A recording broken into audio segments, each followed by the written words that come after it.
Alas, I am returned. Hello, friends. Welcome back. It's been a while. Streamlabs has still not got its act together with regards to rendering text to the screen, so apologies once again for everybody who was not able to get their name up on the screen. But thank you to CamGuyDV, Kaz, Koi Fish Fillet, Wenchtacular, Namiko. I think those are the last few that I might have got, but I might have missed. Gonna just turn the input volume up ever so slightly. Long time no see. I know, right? Isn't it fun? Anyway, we're back with more Elden Ring.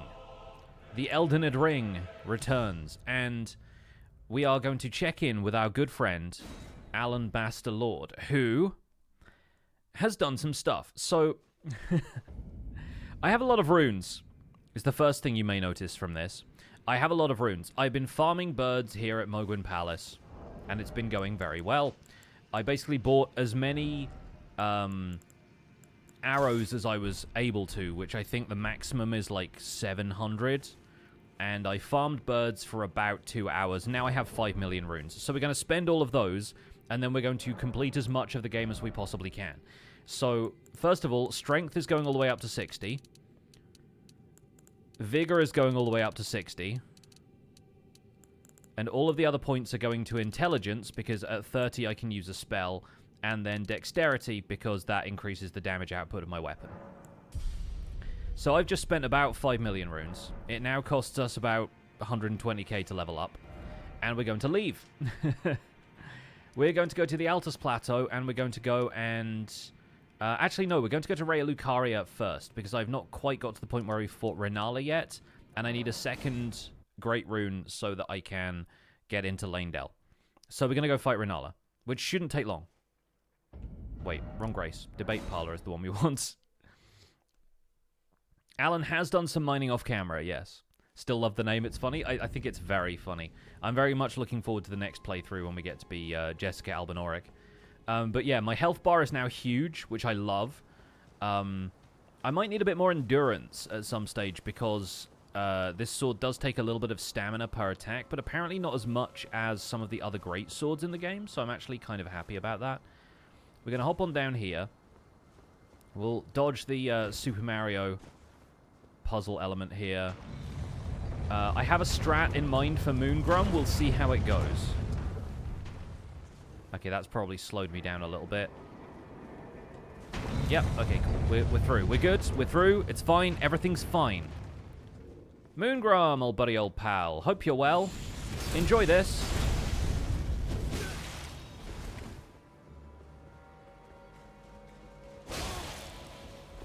Well, fortunately, I have a great deal of health, so this is not going to go so well for Moongrum, I feel like.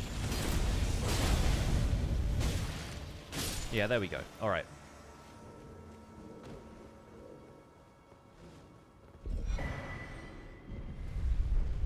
Looks like you missed the bingo. How did it go? Yeah, I died trying to get hay bales because I ran out of food, but that's fine. It happens. It was a pretty stunning end. Stahl was playing in the background, and we were over 31 minutes by that point anyway, so it didn't really matter that I died. It was not a big deal. It was never going to be the winning run that we all hoped it would be. But in the meantime, we return to Alabaster Lord and his journey to become the Elden Lord. I'm going to watch this cutscene because I like the Rennala cutscene a lot.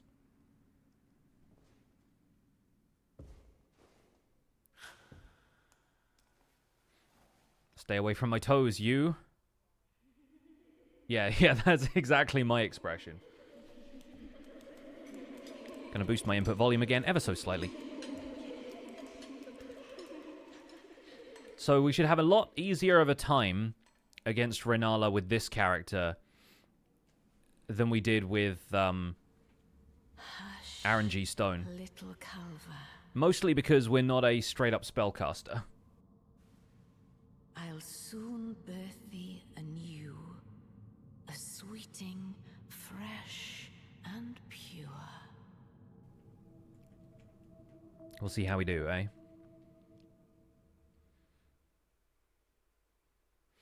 I'm expecting this to be a one cycle because my damage output is going to be absurd at this stage. Yep, thought so.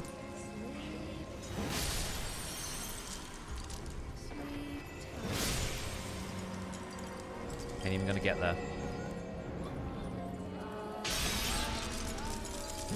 Oh my gosh, yeah, we're gonna kill her in like 4 hits.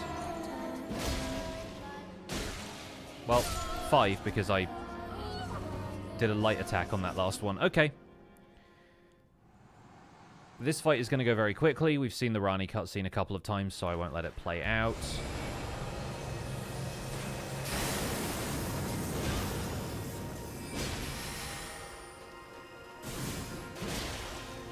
Come, O sworn giant. Maybe don't.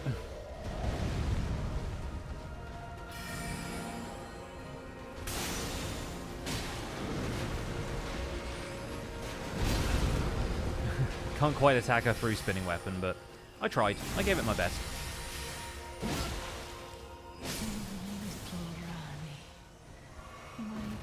Okay. So naturally we are absurdly overleveled for that fight, so barely counts as a victory. But hey, we have our second remembrance, we have our second great rune, we can get into Lanedale now. I can even go and get a second talisman pouch if I want to, because we still don't have the first one. I haven't been to Stormvale. This gives you an idea for a D&D encounter? Good. This game is very D&D. Come out from whence ye hide. There are books and light. Alright, that has also incidentally given us enough runes to level up one more time. So I'm going to put another point into Dex, because that gets our attack up to 666, which I think is pretty good. Where did he flee, my sweeting? She's just going to be here repeating that for a while. Incidentally, I would like to complete Ranni's quest at some point, which is one of the other reasons I want to come here and do Raya Lucaria, because we need the item that's in that chest, and we can't open that until we go back through Ainsel Rivermain, which we could do now.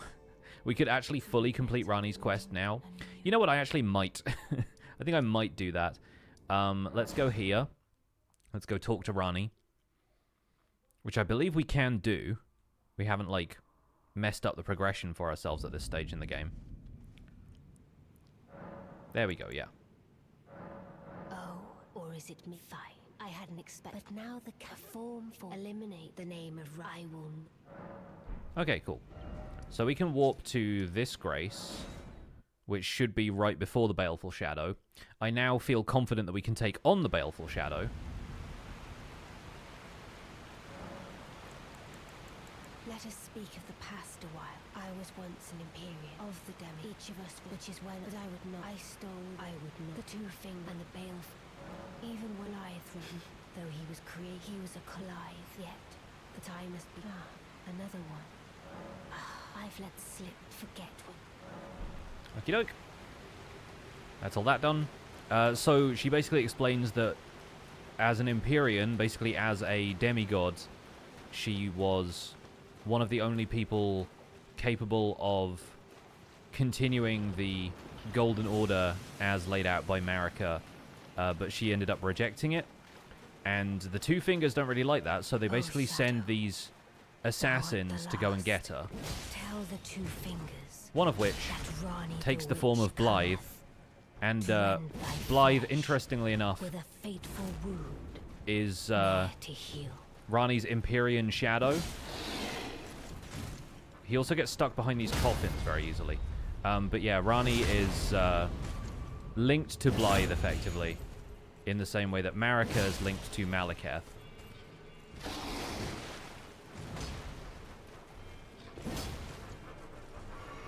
Oh, of course you got heals. I forgot about the heals.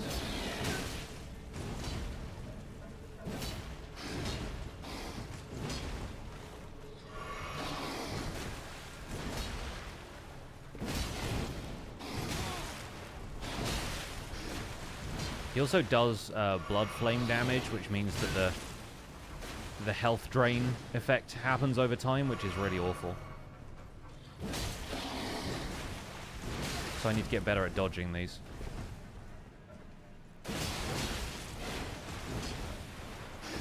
Dang it. Okay. We'll try that one again.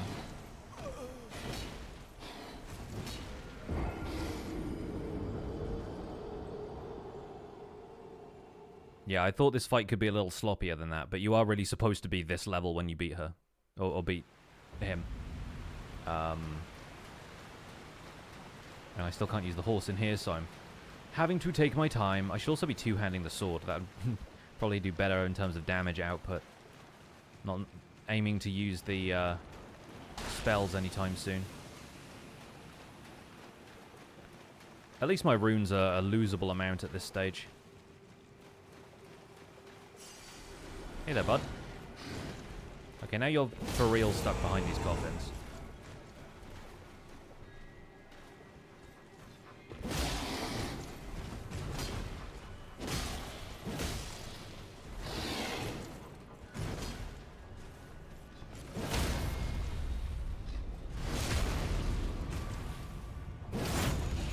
And one more for good measure. Beautifully fought. My thanks.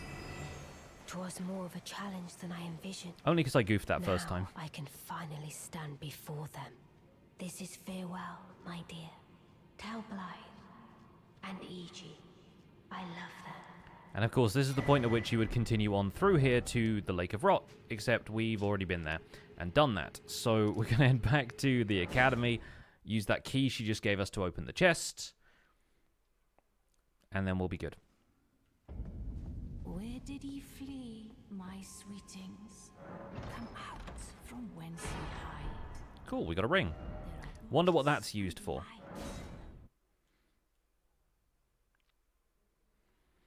Now that I'm actually at the level that I can handle myself here in the Lake of Rot as well, we can sneak around here a little bit, but there's always a couple of bits and pieces we could do.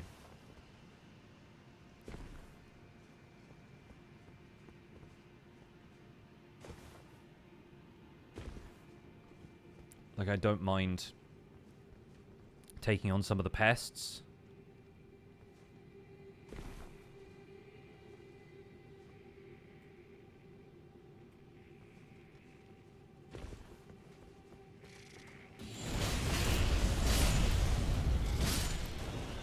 Like, they're pretty easy at this point.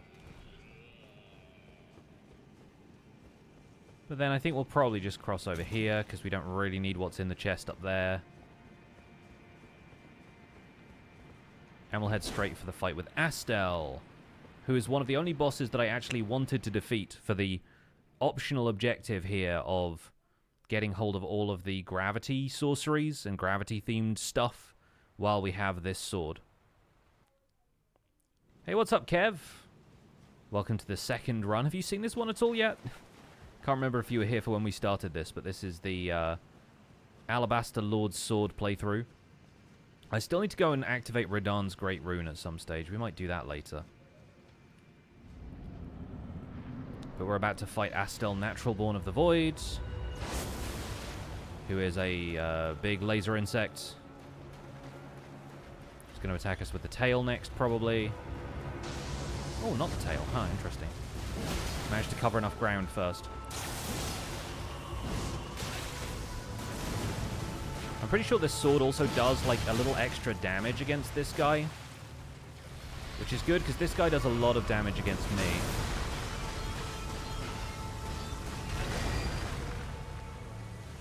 I don't have the best flask upgrades yet, either, so...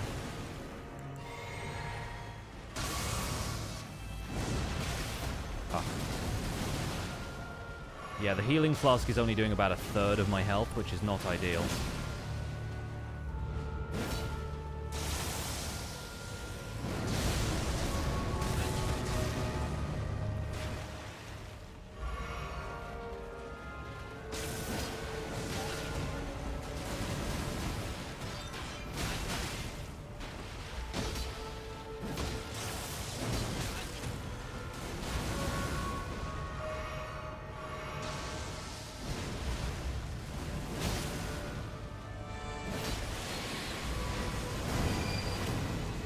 Now he does this. The main one you got to worry about. Oh, okay. Meteors. The main one you got to worry about is when he disappears like that and he teleports and then there's suddenly like loads of them. And he grabs you like this.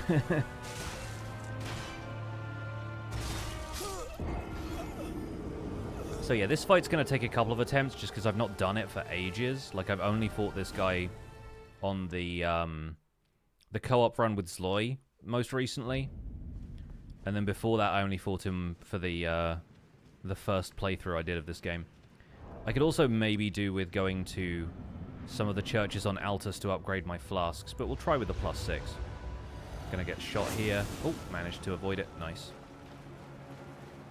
Start your own playthrough yesterday for the first time in 2 years because of these streams. Nice. Love to hear that I'm inspiring some more prospective Elden Lords. Yeah, there's no way we were dodging that. Although it didn't do a whole lot of damage, so that's nice.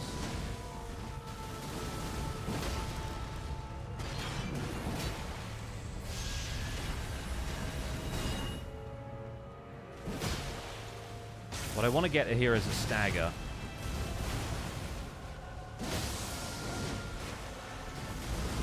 And I'm not getting it yet. He's probably going to teleport before I... Oh! No, we might get him this time. Yes! Okay, this should be a kill then. Nice! Okay, good fight. Thought it was going to take us more than 2 attempts. Quite happy with that, actually. And then... we are headed out this way. Or did we come in? Oh, no, that's where the Grace is. Okay, great. That my DM doesn't watch Elden Ring streams would be facing ridiculous things like this in D&D. You got to find a stat block for Astel.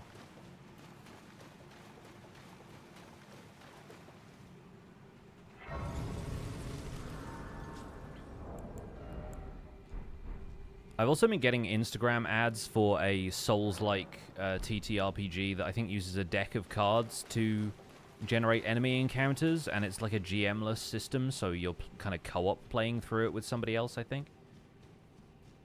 It seems like a neat idea, but I don't know for certain how the mechanics work out. Personally, I want to play a game of Morgott that's like kind of styled after one of the Dark Souls worlds. Elden Ring D&D one-shot when? Have you seen the Critical Role Elden Ring one-shot? It's incredible. There's such funny moments. They also had absolutely no idea that Prophet was just like a character class and not like something of distinct importance in the world. And so like they get really fixated on one character being a prophet. And I'm like, that's just like a cleric, you know? You're not as big of a deal. Yes, horse stacking. Yeah, that's the one. That's the one. It's so good. Where's the... Hello? Leading me a merry dance to find this Grace. They did play it well. Yeah, no, it was totally a fun bit for the stream.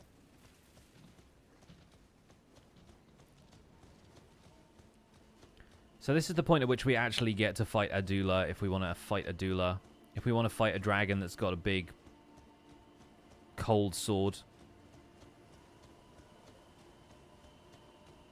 Because if you fight Adula on the Three Sisters plateau, she just kind of disappears. This time, though, we might give it a try. The alternative is just to run past her into the church and then go see Rani, so...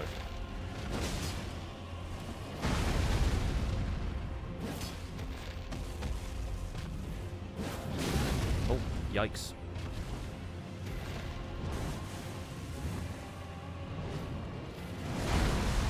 Always aim for the legs.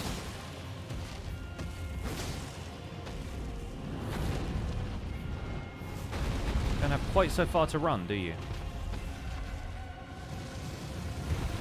Ah. Luckily, the building was shielding me from that one. It's always my least favorite attack to be on the receiving end of. Oh, and that was rough. That was rough. I guess I can use the horse up here if I want to, but... Yes, the Adula's heal, yeah.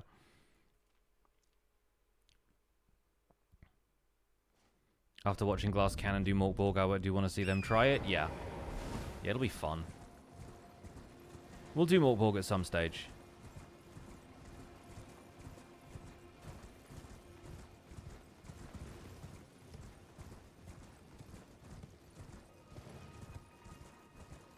Oh, and now I have to go over here and get my runes, because there's actually a reasonable amount of them.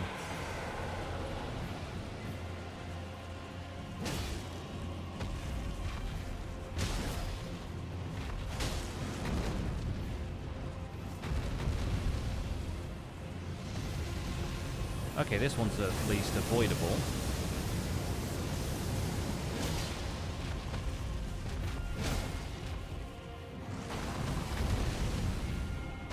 RIP to those pigs or whatever they were. Oh, ouch. Thought I rolled in time for that one.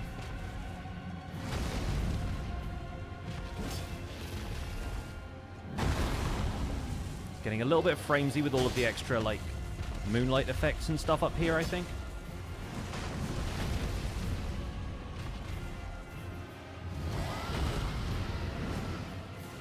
Oh, here we go. Now you're bringing out the big guns. Ouch.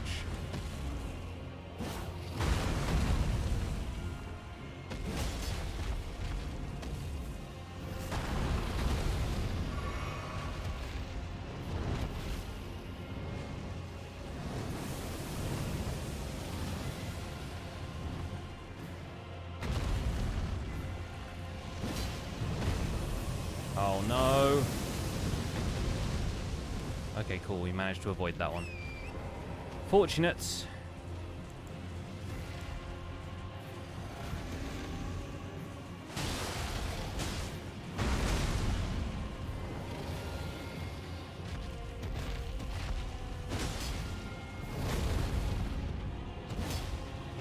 And I keep missing the head when I go for that attack.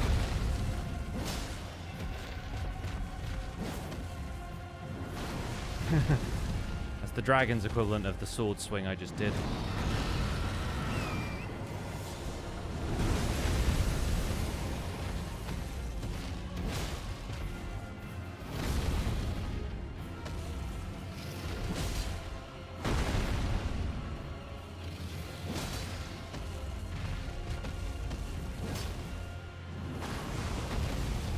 Weapon doesn't do a huge amount of poise damage, unfortunately. But we're getting some decent hits in, at least. There we go. That's the stuff. Alright.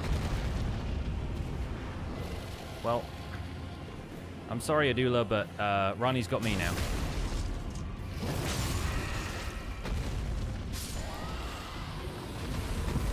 So I reckon we're good, yeah?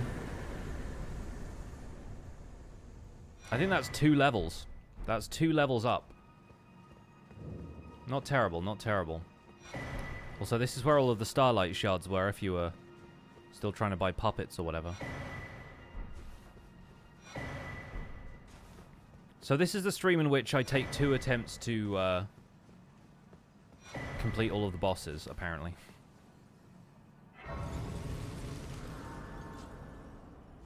We'll have a second go at all the bosses. Yeah, I'm going to put 2 into endurance just so I have a little bit more room to swing this sword. I think that's fair. I'm pretty sure all of these are starlight shards. Like, I don't think any of them are, like, secretly cool weapons or something, because I'm pretty sure Ranni just gives you a cool weapon in a second. Which, unfortunately, we won't be able to use. Although, honestly, I do wonder if dual-wielding this sword and the Dark Moon Greatsword would be fun. Like, I don't know for certain, but wouldn't hurt to try. Probably be quite heavy with all of my equipment, but I just upped my endurance, so you never know.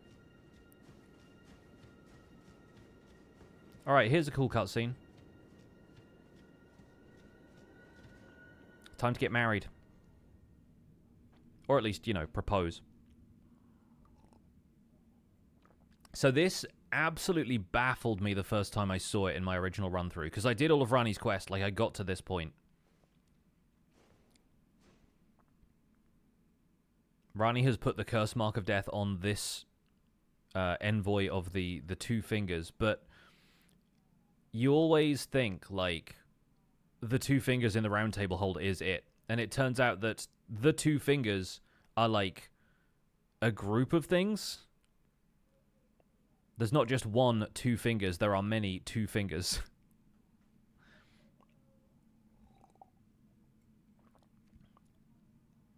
So anyway, I just married this puppet, I think.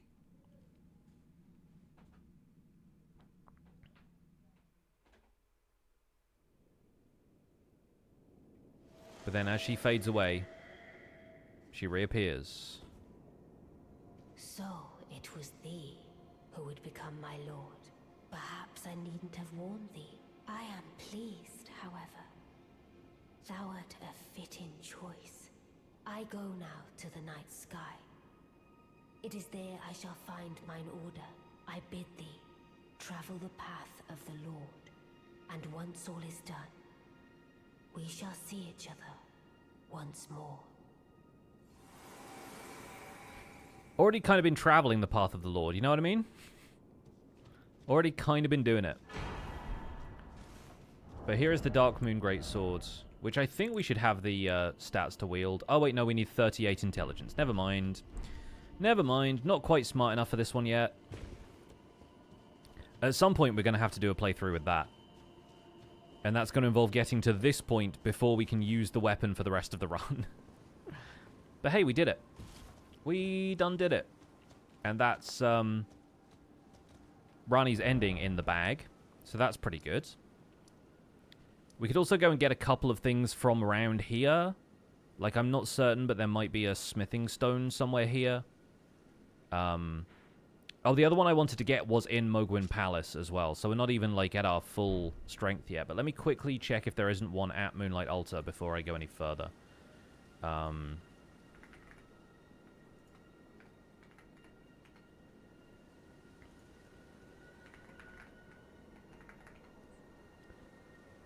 So the Somber Ancient Dragon Smithing Stone, Elfale, Lanedale, Crumbling Farum, Azula, Mogwin Palace, Consecrated Snowfield. Okay, cool.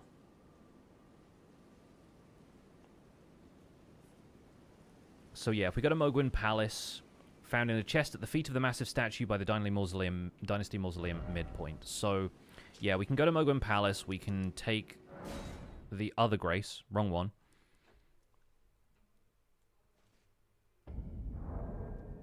See you later, Jordan. Thanks for hanging out. So yeah, this one.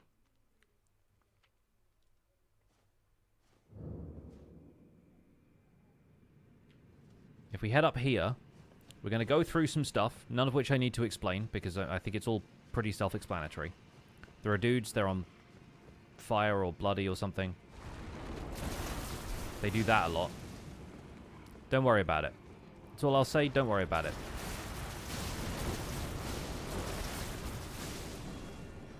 Just their thing, you know? It's just their thing. Don't ask about this part either. It's just a thing they do. Just a local custom. We don't want to, like, we don't want to get involved.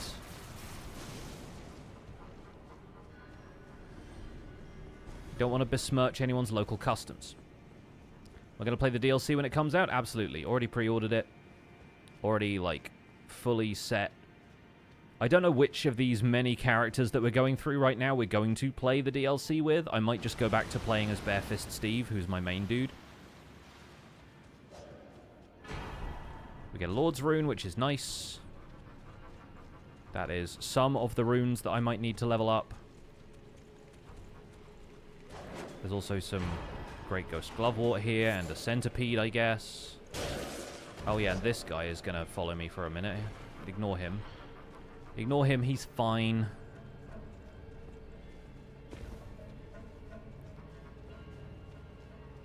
Oh yeah, this way, right. Right, I remember now.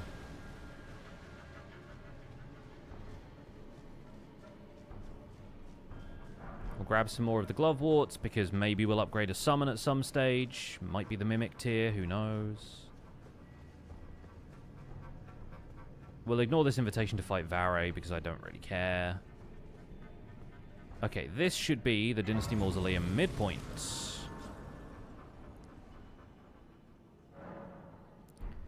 Look at me abandoning a Jimmy stream for Alabaster Lord. Alan is honoured at your sacrifice.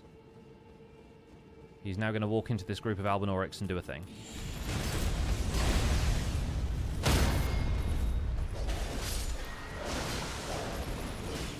Oh, that's a lot of blood. That's actually a lot of blood. I lost all my blood. Where did it go?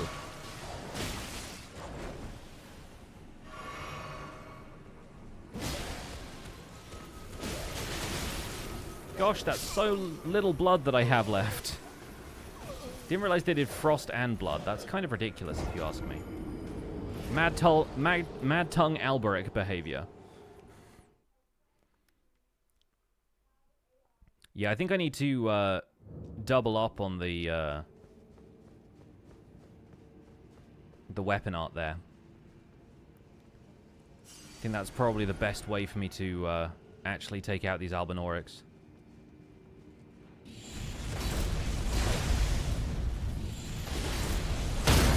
Like that. That's the idea. Oh, the frostbite though. The frostbite is so ridiculous.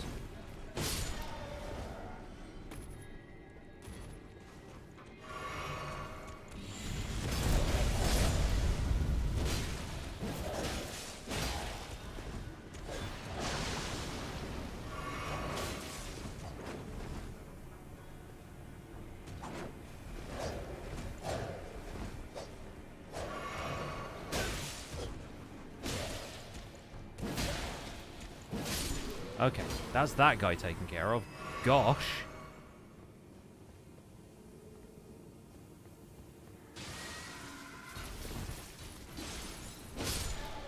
You quite finished. Honestly, you can just run up here, open the chest, take advantage of the iframes you get from the chest opening animation and take it. But, you know, I figured we should probably do that relatively legit if we're going to claim this as our own. And that's where all the blood is going. It's true. It's true. Anyway, I'm going to come up here, get the talisman pouch. I only find you have now to become the finger as much. Nice. Become. We need this. As an Ash of War, we're going to spend Rennala's Remembrance, even though we don't really get a whole lot of runes from it. Oh yeah, I also still have the Golden Scarab equipped, so we should probably do something about that. Let's use that. Let's use... I want to say probably Graven School Talisman as well. And... D is still alive. That's fun. Let's go talk to Hugh. Well, I took you for no man to lay out your own. Yeah, I took you for dead too, buddy. There we go. We now have a god-slaying weapon. We have a +10 Alabaster Lord Swords. That is scaling as high as it potentially can. And we're all good there. Now what? This will get us 50k runes whenever we want it to, which is not right now. We've done all of the stuff on Moonlight Altar. I guess we could go and get more flask upgrades. We can go to Bellum Church now, and then we can get onto Altus and go to the churches there. And then Mountaintops probably next.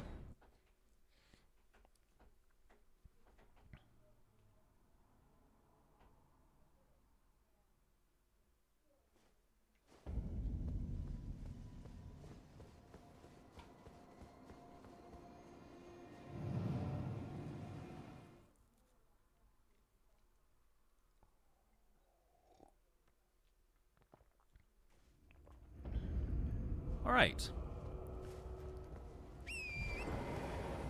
We have not taken the Grand Dectus lift.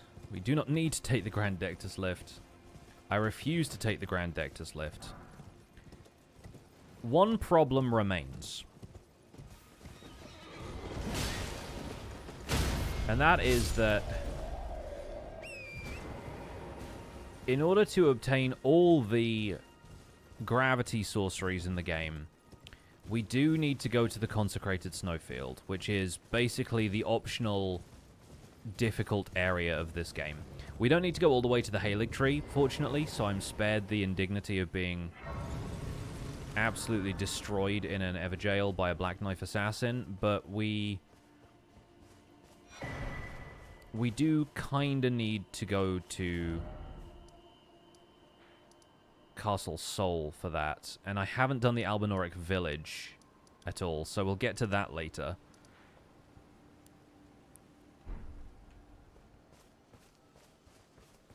In the meantime, we can increase the flasks, we can memorize meteorites. That's done.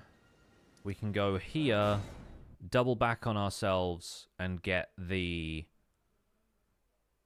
sacred tear from the church, where we get invaded by Eleonora, who I recently discovered you can get invaded by even if you don't have the context of Yura's quest, which is good, because that's also what gets you the flask tier that lets you survive Moog. Unless you're a spellcaster and you can just one-shot Moog with Comet Azure, which I considered doing in the last playthrough. But we might end up doing in a future playthrough, we'll see. Maybe in the Astrologer playthrough we'll do it. Let's hop down here. I think we survived this, yeah. Always a little bit hit and miss with the horse. But this is easily survivable. We get invaded off our horse in the church. Oh, wait, maybe we don't.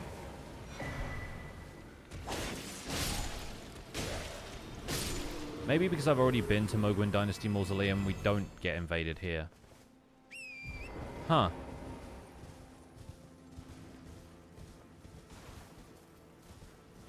Weird. Okay, never mind. Never mind. Don't need to worry about it. Or maybe it's once you go and see that Yura's been killed and Shabriri has his body, maybe then you can come back here. I forget the details. I'm a little hazy on the details. Anyway, let's go back here. No. Let's just go straight through the front door. We need to go straight through the front door. And then we can wrap around and get the other sacred tear from the Storm Church. You healed through Moog's Nihils because I didn't know about the special flask. Yeah, so I never fought Moog on my first playthrough. I found out how to do the Moog fight when I was doing an all bosses fight. And at that point, the whole Lord of Blood's curse thing on the flask tier you get made a lot more sense. Because by that time, I'd seen somebody fight Moog, and I was like, oh, right, no, he does this, like, 3-stage attack thing, and, now I know, right?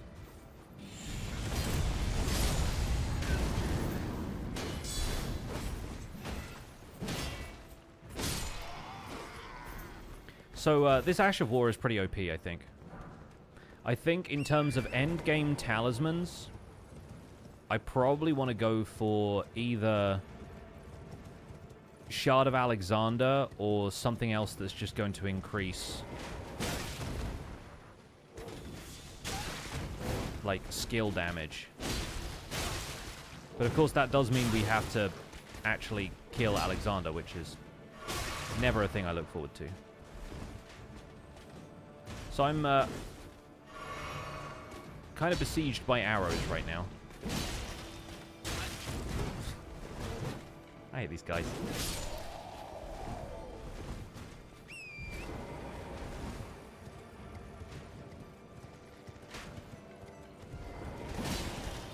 Look at him getting his sword and shield out immediately as soon as I arrive.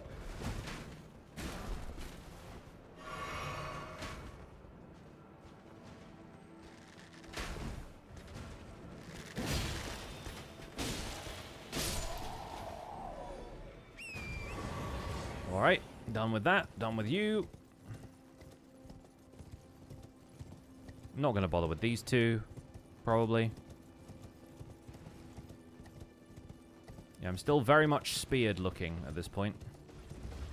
Skewered, even.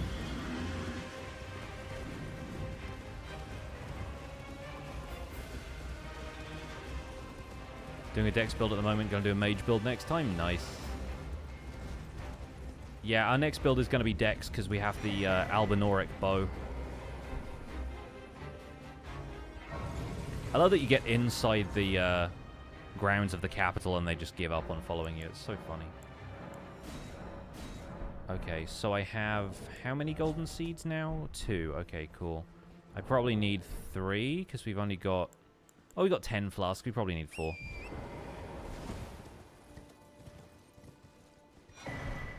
And oh boy, am I looking forward to Draconic Tree Sentinel.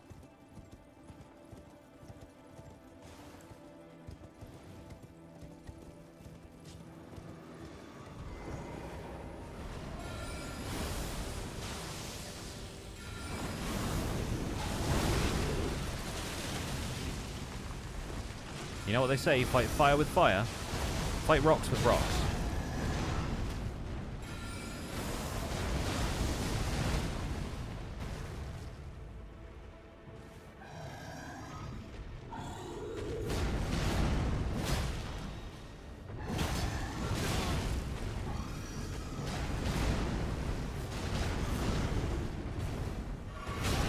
My sword counts as a rock in this case.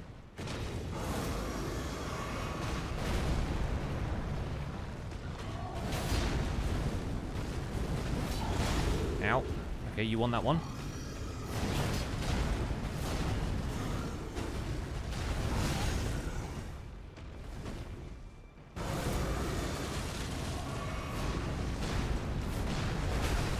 Oh, okay, yeah, the extra bounce on that one is real.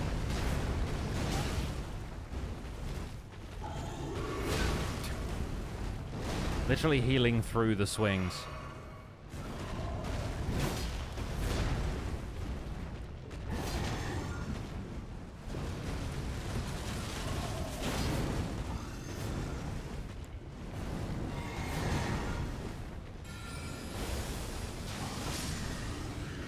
Good fight. Actually, kind of terrible fight on my part, but you know. Iron is a type of rock. I'm not even sure this is made of iron. I feel like this is made out of, like, meteorite or something.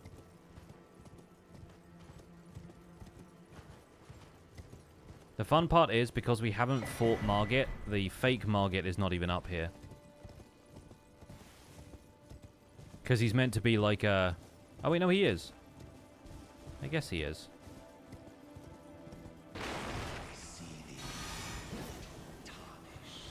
I don't know who you are. Never heard of you. Actually, the talisman he gives you is kind of nice. It's a +1. I should go for a +1. If I can invite a +1, then I better, you know?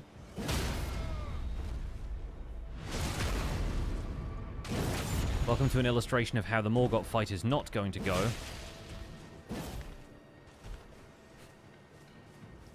He was like, I'm a head out. That was weird.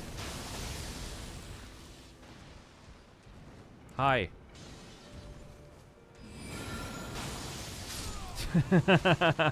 Hate to interrupt you mid-swing, bud, but I got places to be.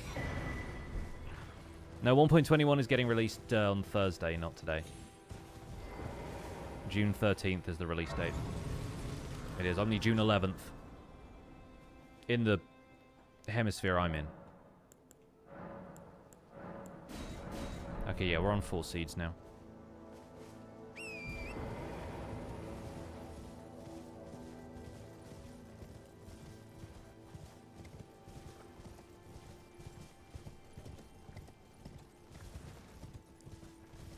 Okay. So let's, whatever's happening on Celery Stream, it's very funny. Let us speed ourselves to the, Draconic Tree Sentinel fight. Obviously got some golems to deal with.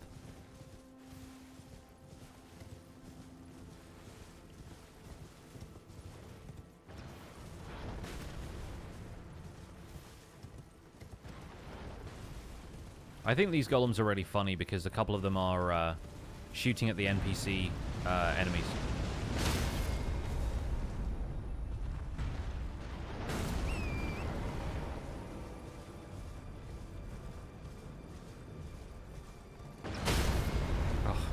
I was trying to get off the horse before that happened.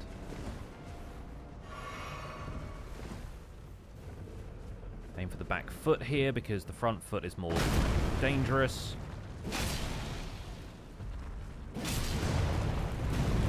That's a stagger. One more's a kill. And this guy shows up. Avenge me!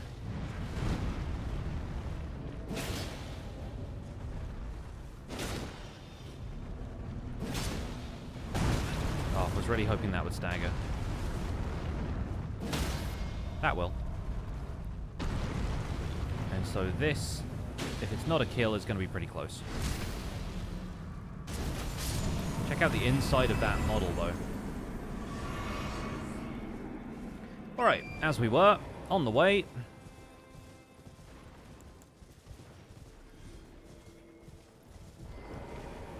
And here is our good friend.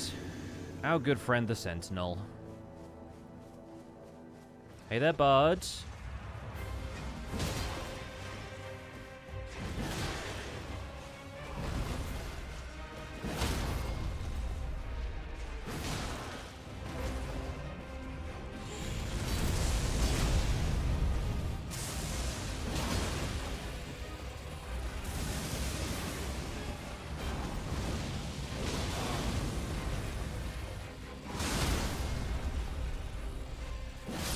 Cool, we're in Lanedale. That was a good fight. that was a nice, clean fight.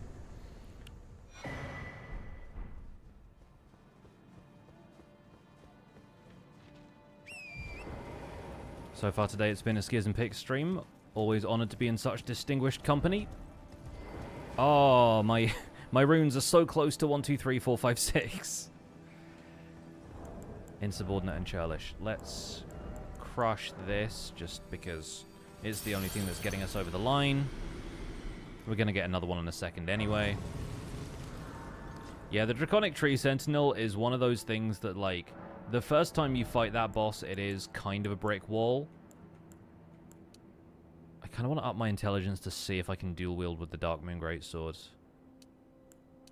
But I also want to up my dex because, I mean, both of them give me pretty good increase to the weapon damage, actually. So we'll go with either. Yeah, like the Draconic Tree Sentinel fight the first time around is really rough. You never really fought an enemy like that. He's like a Tree Sentinel, but worse. And his horse can attack you and stuff, so it's like, it's more annoying. But then people just like to bully that boss once they know how to fight him. Like, Barefist Steve absolutely shreds that guy. So I'm always happy when I can just dunk on him. Obviously, we're super over-leveled for where we should be. Like, at this point in the game, you're not supposed to be level 142. Like, that's endgame level. Like, I could probably go into the final boss and be, like, maybe struggling a little bit, but not too uncomfortable. And instead we're going into, like, effectively mid-game right here.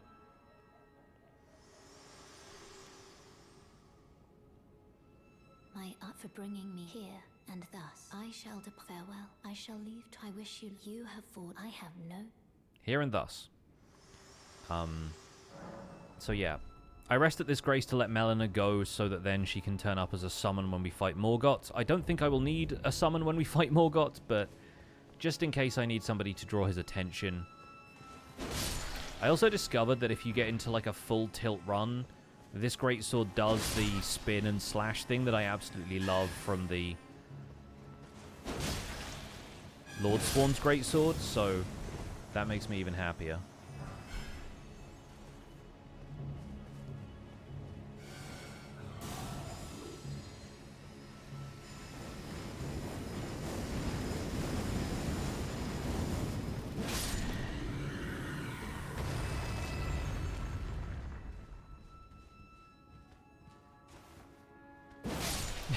And at this point, we are just one-shotting everything with an R2, with like a charged heavy.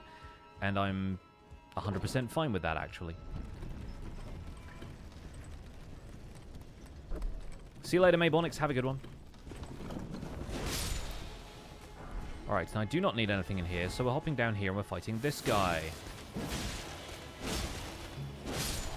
Love to fight that guy.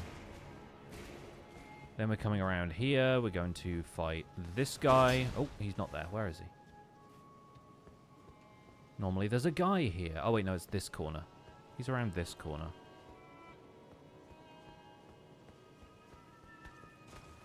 Yeah, there we go. I was expecting a guy.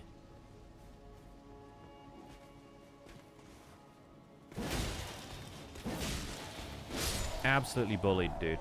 Absolutely bullied.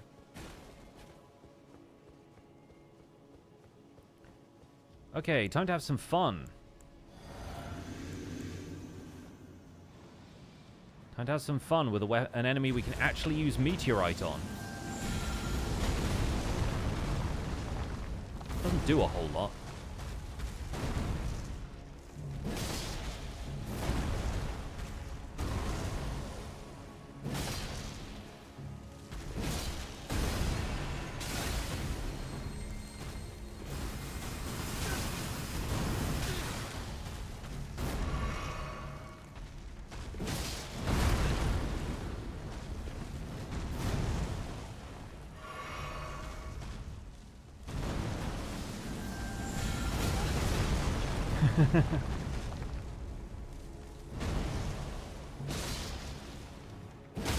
There we go. That's what I was looking for the whole time. Just wanted to stab a tree.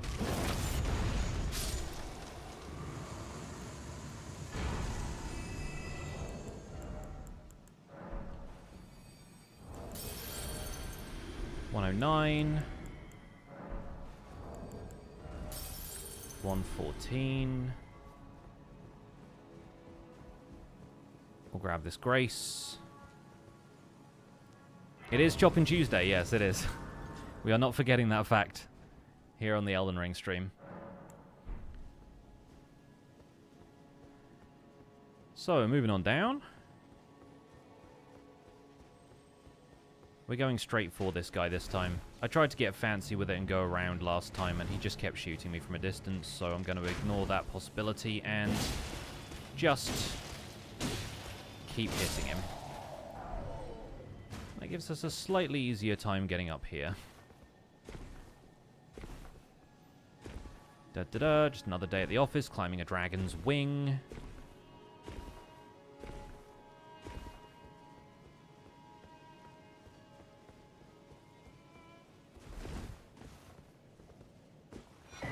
Thanks for the rune arc. Still haven't actually used a great rune yet.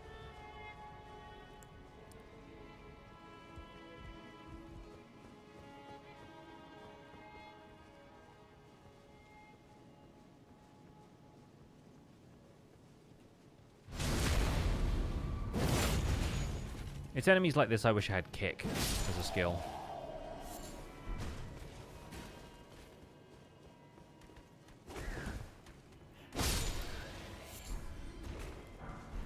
If you're stunting on that guy, you roll around behind him and you backstab him.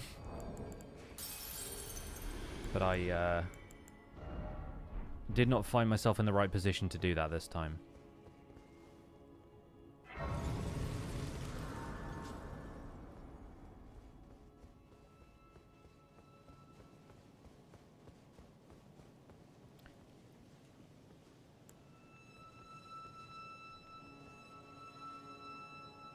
I want it to be known that I'm only doing this because I want the golden seed.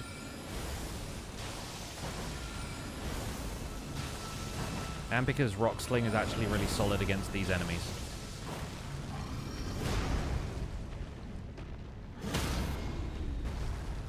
Unfortunately, he's landed in a position that I can't very easily take advantage of the stagger, so...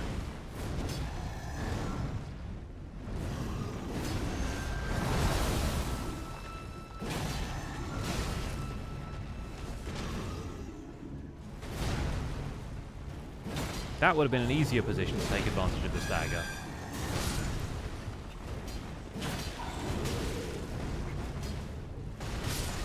We have angered the saxophonists.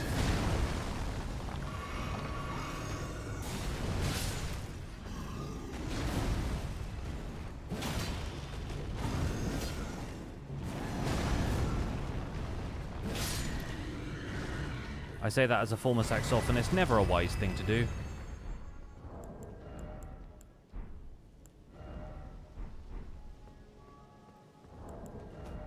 So we have one golden seed now. I know where plenty more of them are.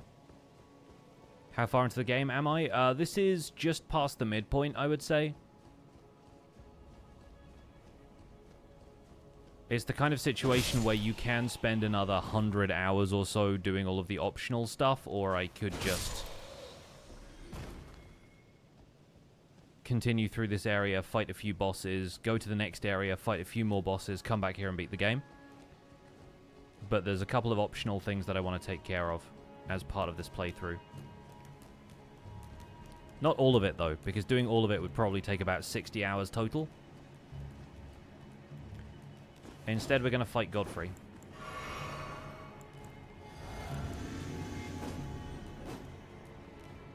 Alas, he has returned.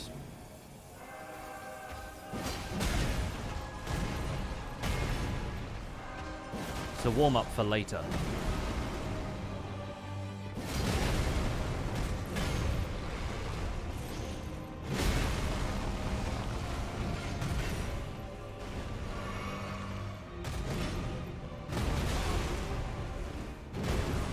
He's such a steppy guy. Every attack he does is a steppy of some kind. See? So many steppies.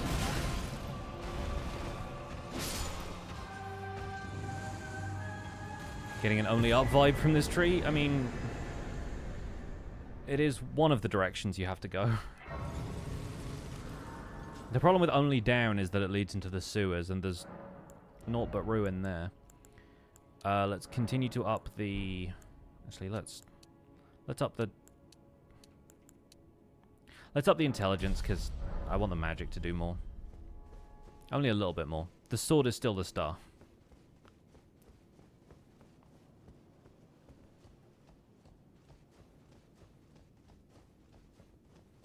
We won't worry with the Erd Tree bow. We'll be back for that much later.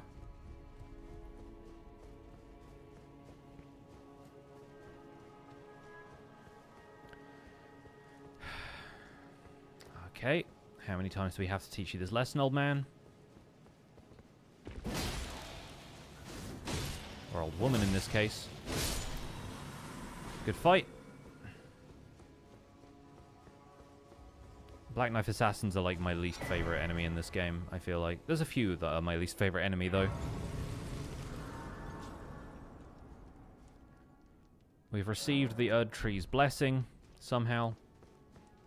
Check out all the stone tablets. All of these decrees.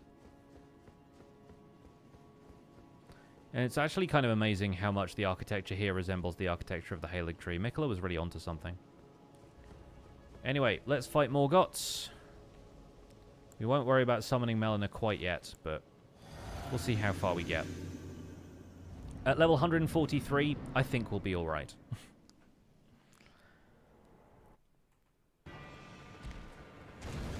Oh. Wasn't expecting the circus roll so early.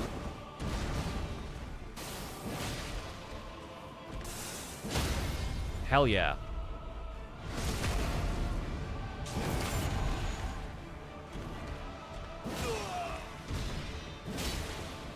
Okay, yeah, now he doesn't take as much damage because he's doing his second phase transition.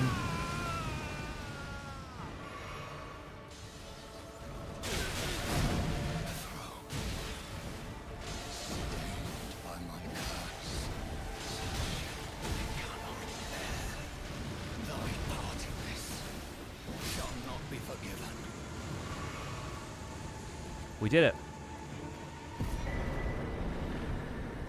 Pretty good fight. Pretty good fight.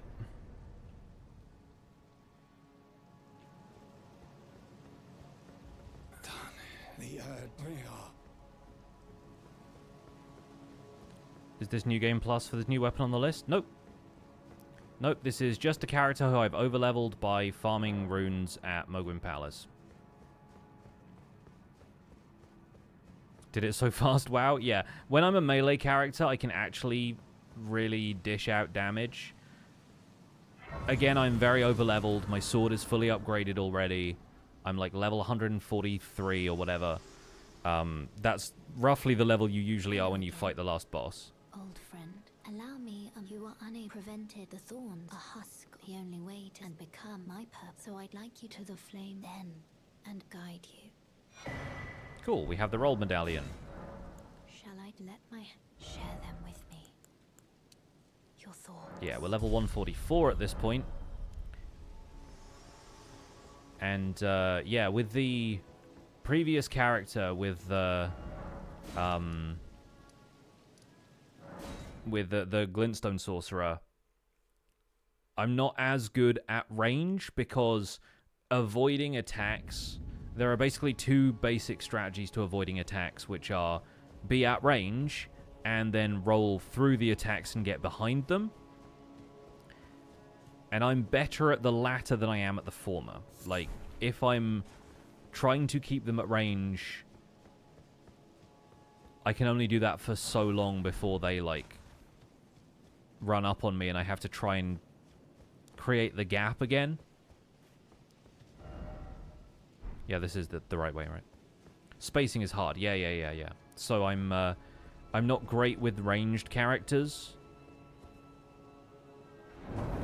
But as long as I have a melee option, I know how to do these fights pretty well. Like, again, my preferred playstyle is Spiked Cestus, where you have to be up close, otherwise you're not hitting anything. So, like, obviously with this character, a sword has a bit of reach. But my preferred playstyle involves having virtually no reach whatsoever, aside from the length of your arms. So I'm a lot better when I have a melee weapon.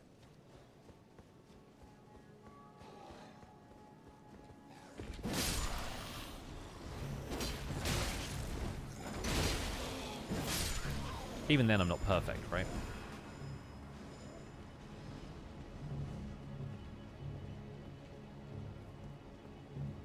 Okay, it's just refusing to target the Misbegotten Warrior, so I will ignore him and go on the lift.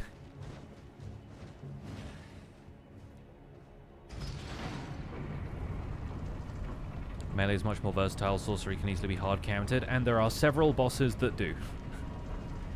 I'm still happy we got as far as we got with the previous run. Like, I'm still happy we beat the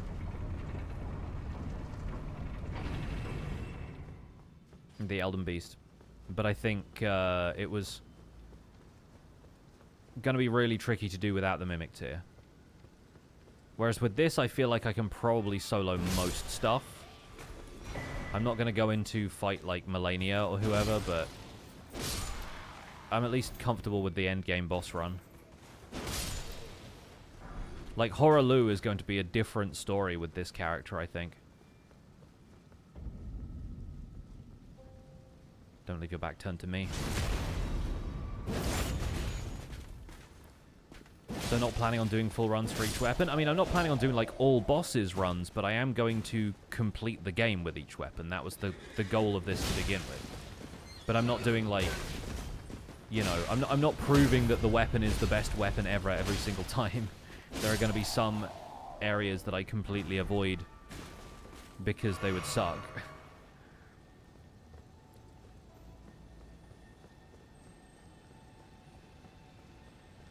Not going to bother with the Scarab because we don't need the Smithing Stone. But yeah, like, I'm not going to fight Melania with the Albinoric bow. You know? Like, I don't feel like taking down every boss with the bow. It's just going to be the key weapon in the next playthrough. And sooner or later I'm going to get one that's just like dagger. Which I won't want to do. We're not going to do the Fell Twins. I think I'm probably going to do Radahn's Great Rune.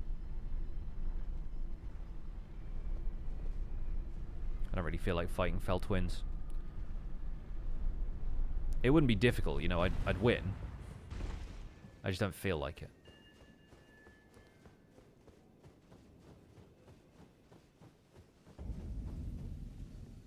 Verboten Lands.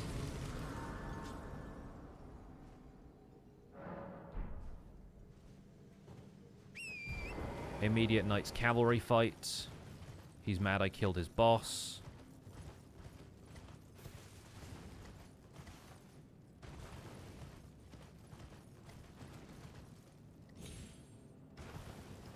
Actually, no Knights Cavalry. Where is he? He's normally here.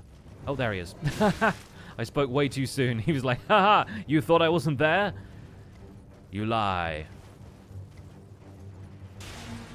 Alright, bye.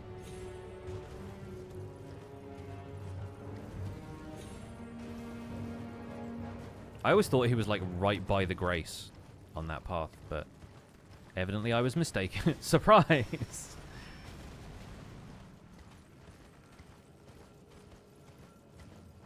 Nobody expects the Knights Cavalry. They have the element of surprise. And an almost fanatical devotion to Morgott, I guess.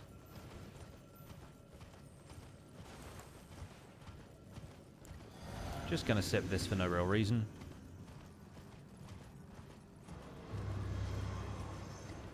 Hey look, it's another one of these! And I absolutely whiffed the first hit.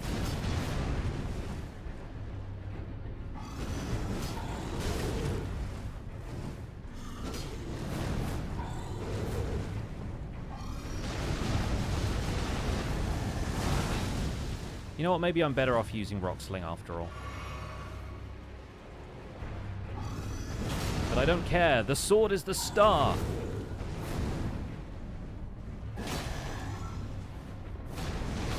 His name's not Alan Rocksling, is it?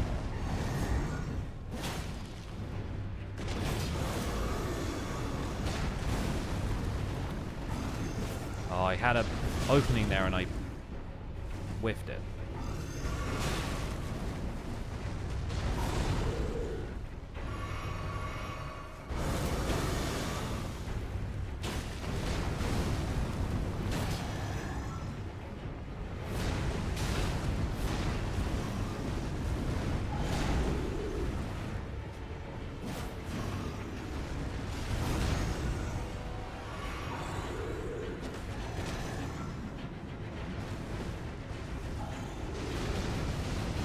Doing his tornado move again.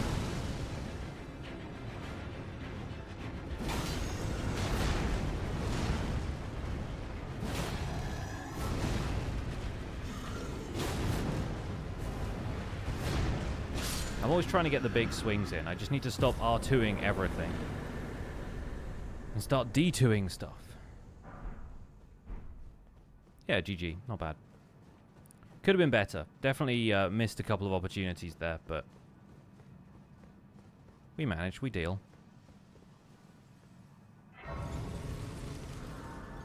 So here's the thing. Now that we are at the Grand Lift of Rold, we're actually going to go back and do Albinauric Village. And then we're going to go and do Castle Sol. And then we're going to go to the Halig Tree. Because, I mean, we're not going to the Halig Tree specifically. We're going to Yellow Annex Tunnel. But I do want to get the Meteorite of Astel's sorcery. So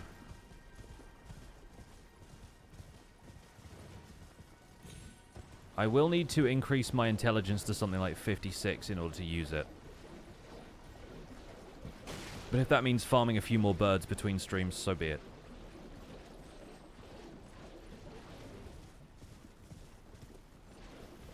Wait, is this not the... Where's the beach? It's all the way over here. Just went past it.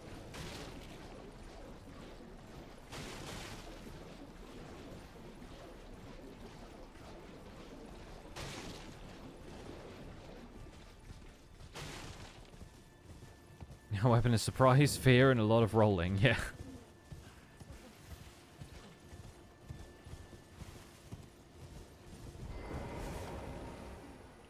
Kind of felly. Well, I witnessed a sea oppression awaking. Put this Tando the justice to the at the scar. I'm glad it's not still giving me the option to give her Celavis's potion, but I think we're past that now.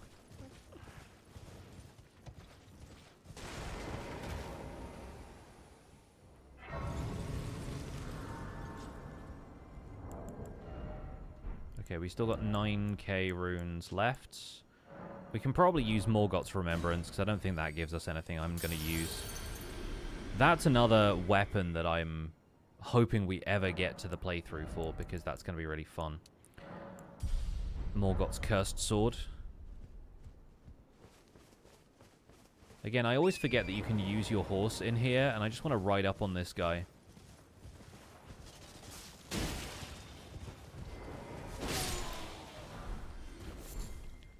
That's for killing me so many times when I first came here in my youth. Hello, Albus. I really wish you could skip this dialogue, but I'm not, like, properly talking to him yet. Get your hand off me.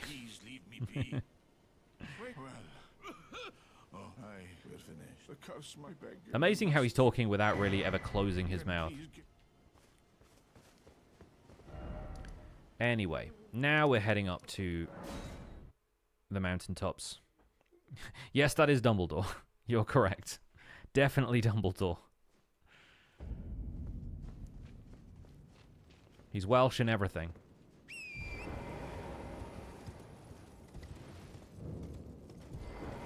Hoist medallion, skip the cutscenes. We know what elevators are.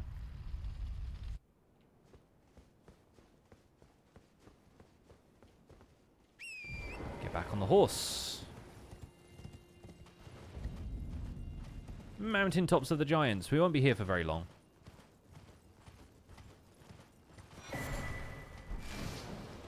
Say hi to Shabriri. Or don't.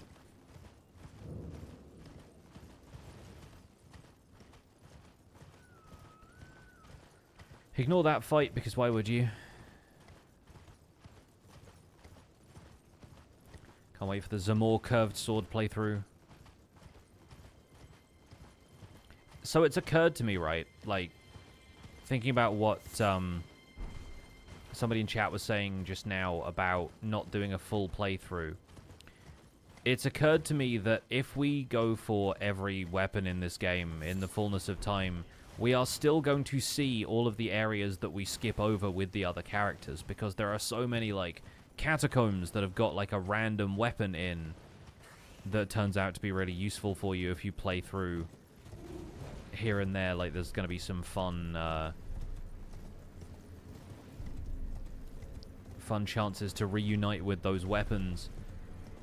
And I think if we end up going for every boss on every playthrough, we're just going to be repeating so much stuff, which will make some of the later playthroughs special if we ever get to that point.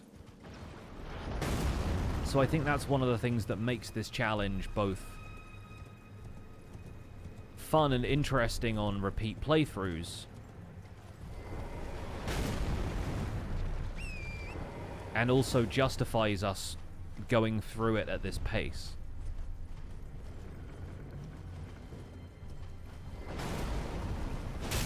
Obviously, I'm picking up, like, other weapons and skills if they really feel like they're going to be a boon to me, and if they feel like they suit the character and whatnot, but, like,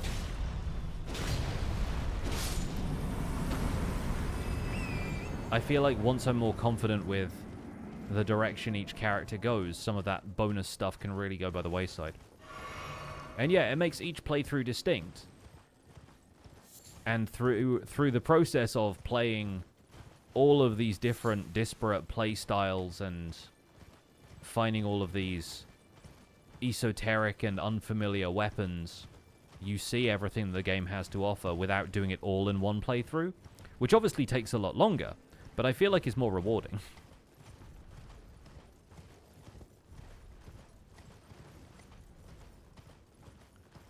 Diablo 3, there's class-centered quests, so there's tons of opportunities. Yeah, and we're sort of creating our own version of that here. But because I've already played through the game in its entirety, done all like an all bosses run, I still don't have the advancements. What am I, freaking Java edition? I still don't have the achievements on Steam for getting like all of the legendary armaments and all of the legendary sorceries in a single character. But I've done all bosses playthroughs before, and I've done you know, my initial playthrough where I was just kind of questing and playing the game sort of organically.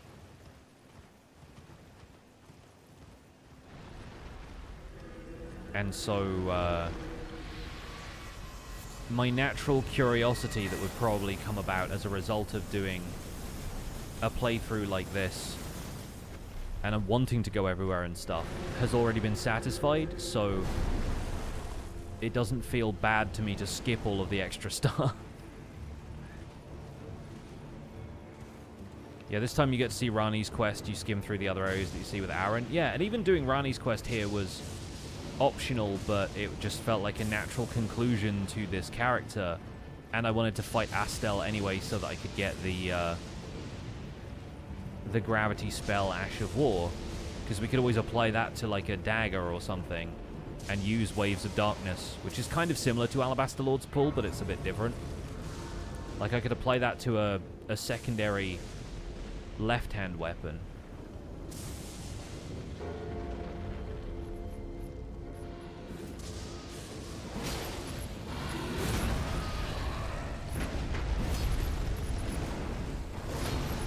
These guys were the worst for a while. Like, not necessarily this fight, but these enemy types.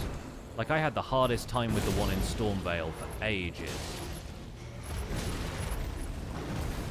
And that was mainly because I was a Dex build, and I didn't know how to dodge them yet. And they moved kind of unpredictably. But I think once you fought Maliketh, you have a slightly better idea of how enemies like this move.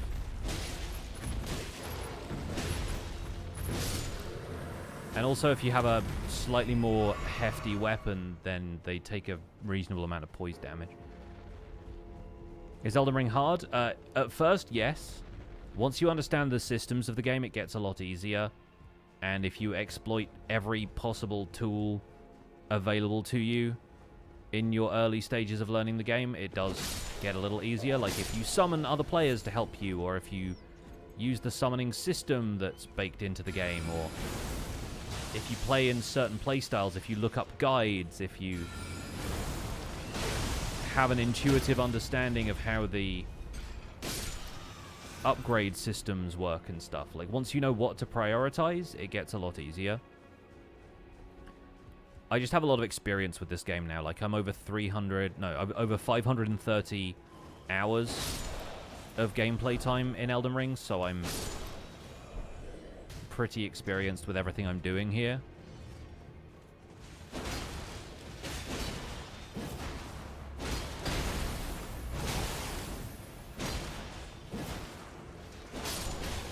Okay, glad we actually got to kill that guy that time, because last time I came here with Aaron off camera because I needed to get the Haley Tree Medallion so I could get the upgraded version of this talisman. And, oh, I need the Axe Talisman on as well. That's a good idea. Charge attacks. I'm using a fair amount of those. Welcome to the Eclipse's Hotel. And, yeah, I came here with Aaron G. Stone before this. And I had a really easy time with this boss coming up. And I don't know if that's going to be the same case this time. So basically you kind of have to metagame. I mean, you don't have to. You can play through at your own pace and learn the game as you go, but if you want it to be easy, you have to metagame. If you want it to be easy for you as a first-time experience, you probably have to metagame a little bit. Ignore that guy, because he sucks. Should be able to have time to chug the flask before we go in. Nice.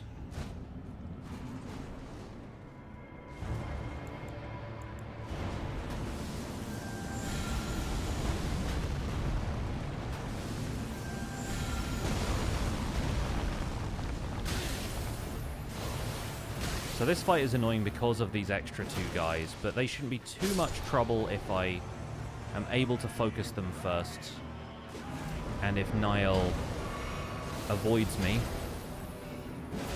And then if I don't get too frostbitten in the process, then good. Right.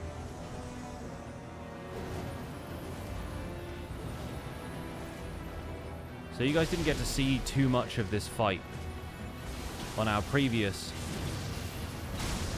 attempt because I did this part off camera. But this guy is basically like a souped up lightning and frost version of a boss fight who's in the Swamp of Aeonia. And he's got some pretty hefty attacks. But he also has dormant periods like this where you can just wail on him. He also has the Veteran's Prosthesis, which thankfully is a weapon beginning with V. So we're not going to have to worry about using that in battle for a while, but at some point we will.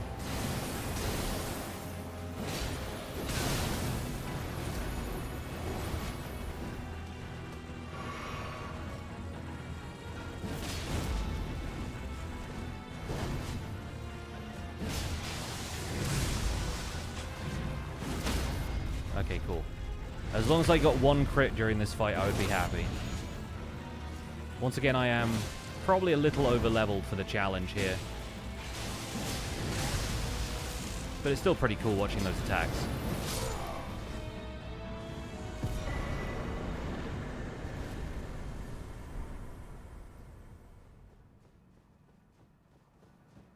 And now we get the second half of the Secret Haley Tree Medallion, and we go to the Consecrated Snowfields. We're going to do that before Fire Giant, mainly because I want the Fire Giant fight to go well. In which case, I want to be well equipped, let's say, for that. So let's go back to the Grand Lift of Rold. And let's use the other medallion.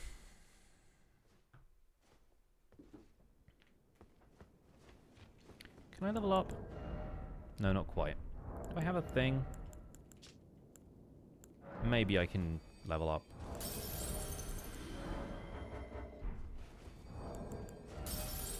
Yeah, just about. Okay, cool. Let's level up once. The cool thing is, the more points I put into intelligence, eventually just a little extra damage from the sword as well. But that's also going to mean extra sorceries. If I get the opportunity, I may even be able to use the spell that we're about to go and get. I could also drop my vigor by about 20 points, because, like, it would make me kind of squishier, but we could also augment that with Radahn's Great Rune. And it would at least mean that I don't get one-shot by bosses. But I think I'm honestly, like, I'm in a mood to tank a little bit of damage here. The main thing is strength builds have a decent amount of physical resistance. So I don't need to have an absolute ton of vigor if my physical resistance is compensating for the fact that I have less health. Also, I have like 197 runes here, so if this guy manages to sneak up on me, it didn't matter. I'm good. Alright, welcome for the first time in these playthroughs to the Consecrated Snowfield. Once again, we're not going to be spending a huge amount of time here. We're mostly going to be following the lights so we can go and get the map, and then we're going to be going to the Yellow Annex Tunnel. Which is something I have to say very slowly, because otherwise I can't get it out without stumbling over the words.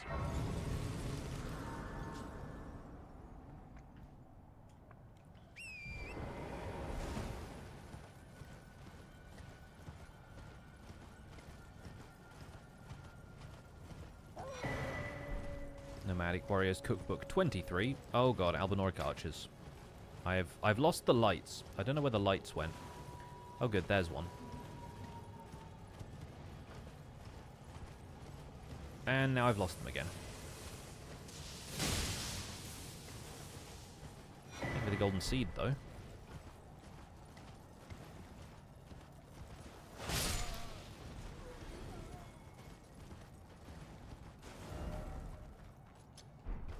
Okay, as soon as you get to the point where you can see where the map stele is, you go for it.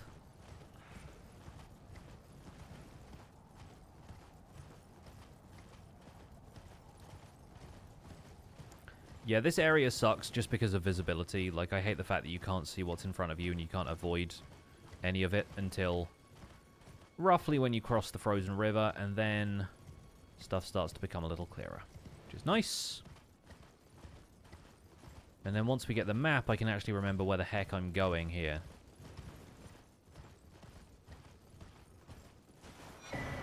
Which is not over there. This one. That's where we're going. So, let me clear that. We're going to be getting very familiar with this area on the next run. Because, much as I hate to say it... Oh god, there's an invasion here. I forgot about the invasion. Is this a sanguine noble? Oh, it's her! It's her again!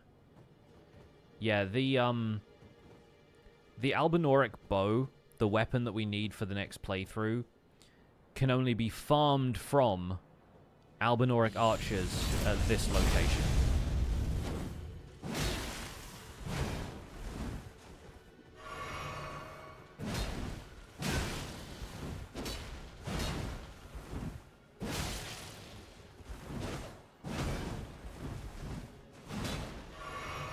I'll do this invasion, I don't care.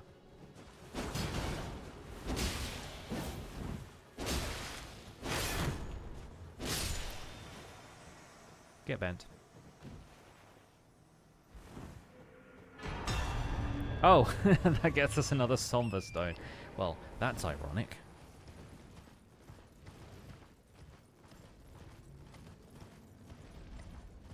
The sword they're using is pretty neat. Yeah, that's... I think it's called, like, Sacred Butcher's Knife or something.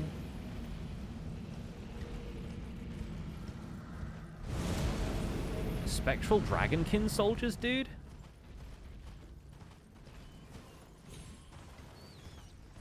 Nah, mate.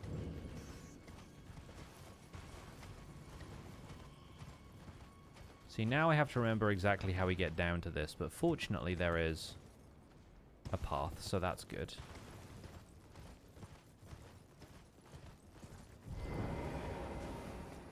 That way madness lies.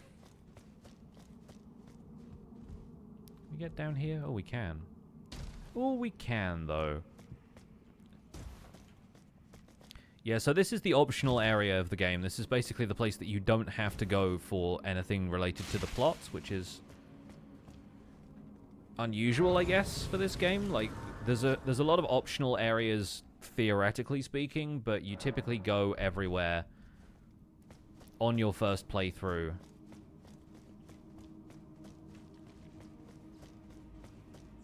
But this place, you don't need to come to at all.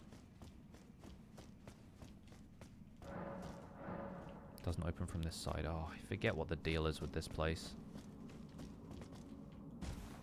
Oh. I remember what the deal is with this place.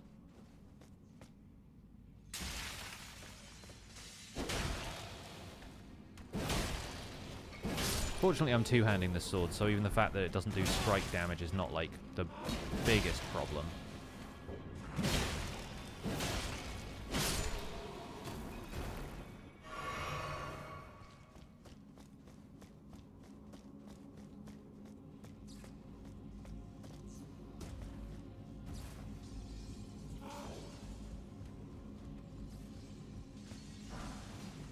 I'll just be running through a lot of these guys now. Gentlemen, I have no quarrel with you. Did I do the Divine Tower of Caelid in this run? I didn't. I will go back there to have Radahn's Great Rune purified or whatever. But I don't plan on doing Godskin Apostle. There's really, like, no need to, I suppose. Oh, hey! It's my buddy, my friend, my pal, my cousin or whatever. I hate my cousins. And not in real life, just in this game. My IRL cousins are great. They're delightful. Okay, so we're going to open this up before we open that. There we go. So now we have access to the shortcut, because this is a second Astel fight. My good time boy. He is not my good time boy. He's my bad time boy.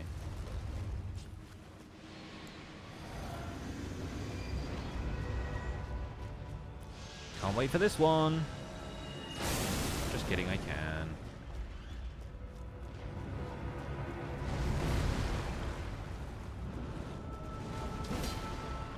Dang it, I whiffed again.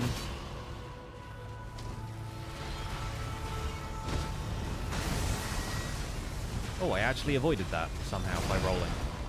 The first hit, anyway. Ate the second hit, but that's fine. Oh, and this is the bit that I don't like. Okay, that wasn't bad. That wasn't the worst one. The worst one is when he teleports away and then, like, a bunch of mirror images of him appear and attempt to grab you. So I'll be trying my best to avoid seeing that attack in this fight if it's all possible, but it'll probably happen at some stage.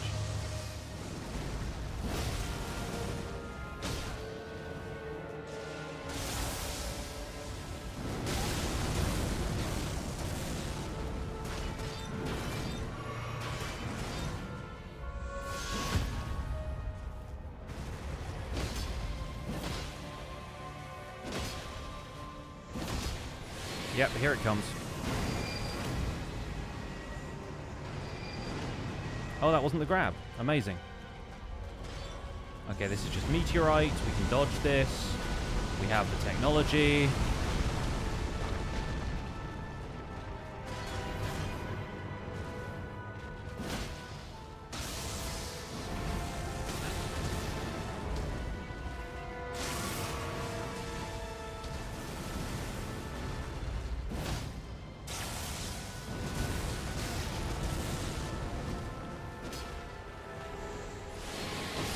Oh, whew, ha, ho ha, he. Okay. That was a little close for comfort, but we got there. Friends, we did it. Enjoy how glowy this rock is. Okay, well. That was not as bad as I remember. Like, I genuinely remember throwing myself against that fight and hitting a brick wall a couple of times.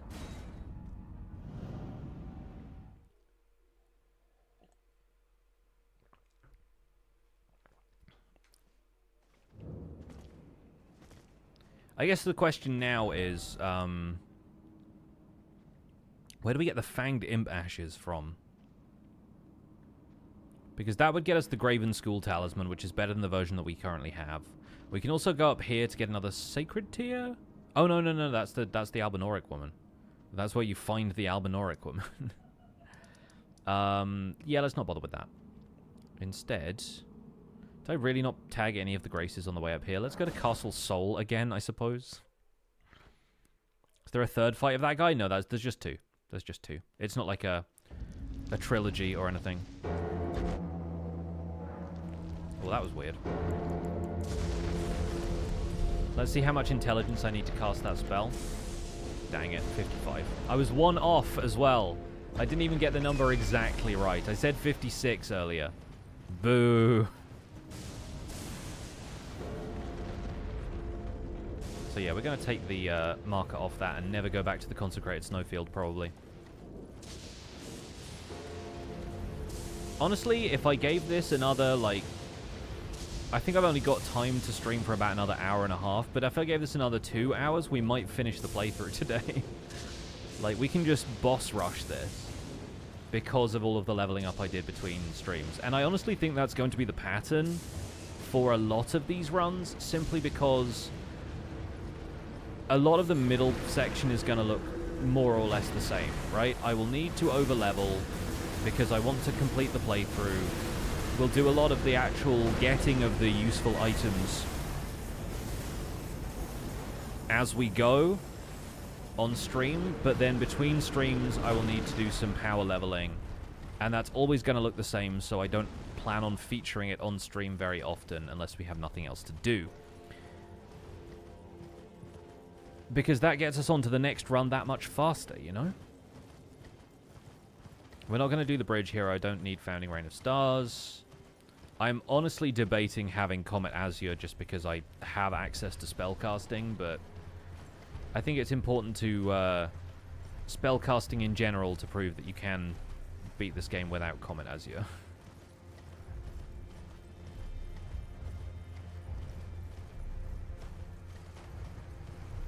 There's a lot of skeletons around here that we're just going to run past. Don't really fancy hanging out with the skeletons. Forget there's a bird's eye telescope here as well. Where's the nearest Grace? Is it down this way? There, right there, literally behind the tree.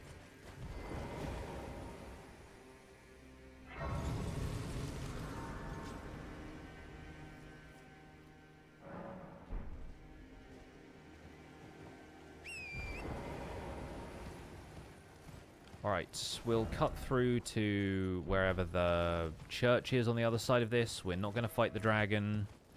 We're not going to fight the dragon. Say it with me, we're not going to fight the dragon.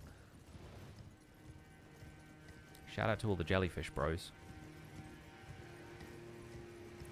Bros.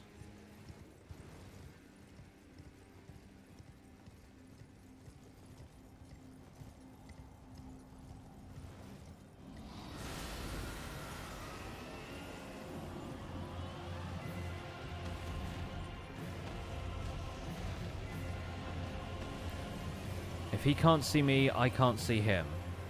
Is that how that works? If I can't see him, he can't see me. The Ravenous, Borealis, the Freezing Fog of Trial. Dragon fight is cancelled. Boris the Chili Frog, yeah. Okay, we did it. We managed to not fight the dragon. Well done, everyone. Good job. Enjoy your Somberstone Miner's Bell Bearing 3. I'm proud of us. I'm proud of you. I'm proud of me.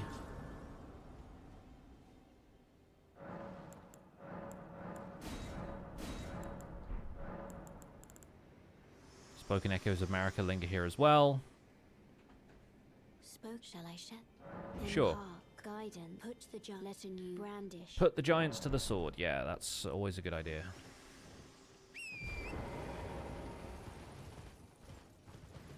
Sounds good to me.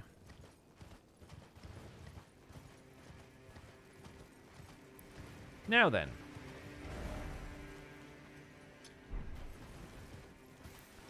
The map is our next port of call. It's over the big chain. And from there, the fire giants. We will have to fight Okina so we can rest at Church of Repose, but we do get another sacred tier from that, so it's worth it. +9 is... Excuse you? +9 is okay for the flasks, I think.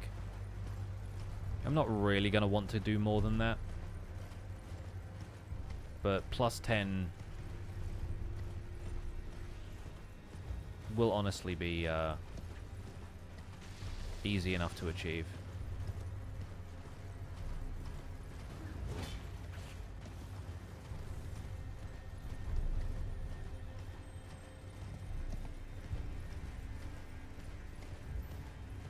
A nice peaceful jaunt through the garrison here. Sooner or later we'll have to bother some of those people. I'm really looking forward to the one weapon that's just a massive candlestick. I forget what it's called, but it rules. That's all.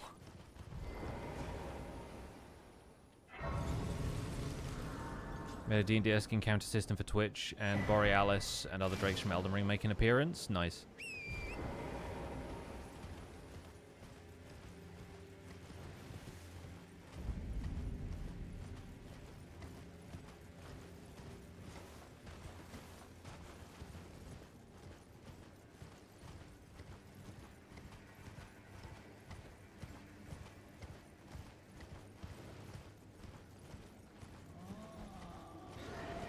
Now here's the question. Do we get to summon Alexander for this fight, or do we not? Because I've not seen him at Mount Gelmir yet. So there's a chance we might not get to summon him.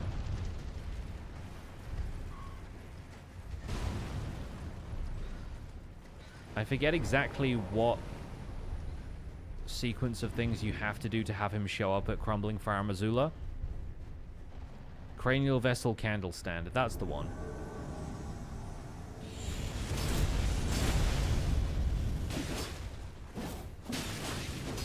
Okay, he's faster than I am, which is a problem. But I have this, which is a problem for him.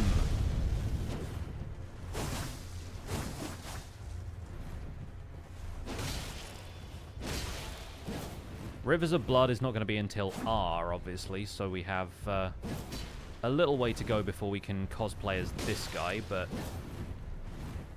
he has a little way to go before he can hang with us.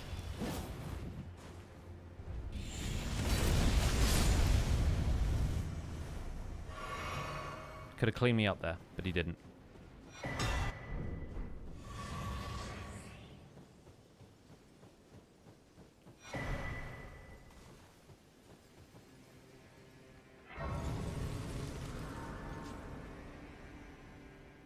Okay, time to find out if we need to take a detour to Mount Gelmir.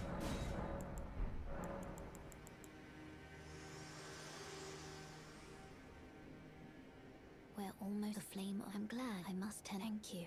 Please continue to... Alright, time to go burn a girl. It's rough, but it's what happens.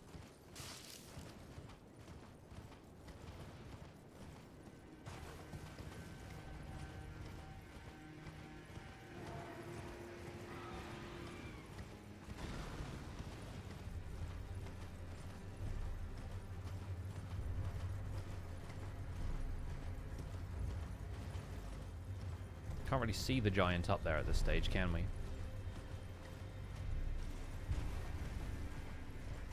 Summon sign? No.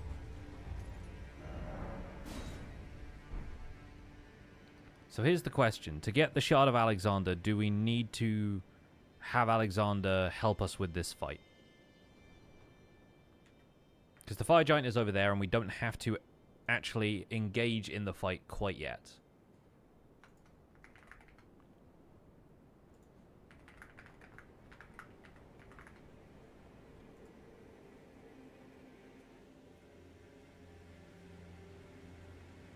Right, we do have to complete his quest line.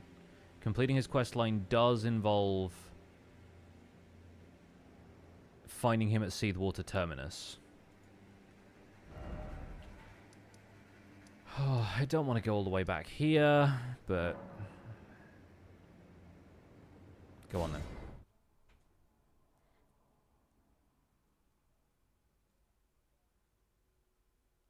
Go on then. Wait, is it here that we go, or is it there? I think it might be here. And by here, I mean there.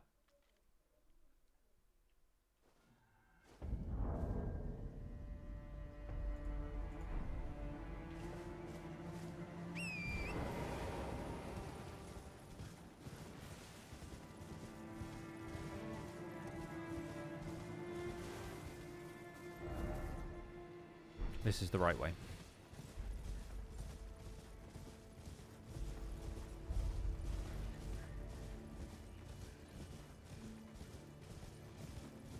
Finished up chicken and potato curry. Nice.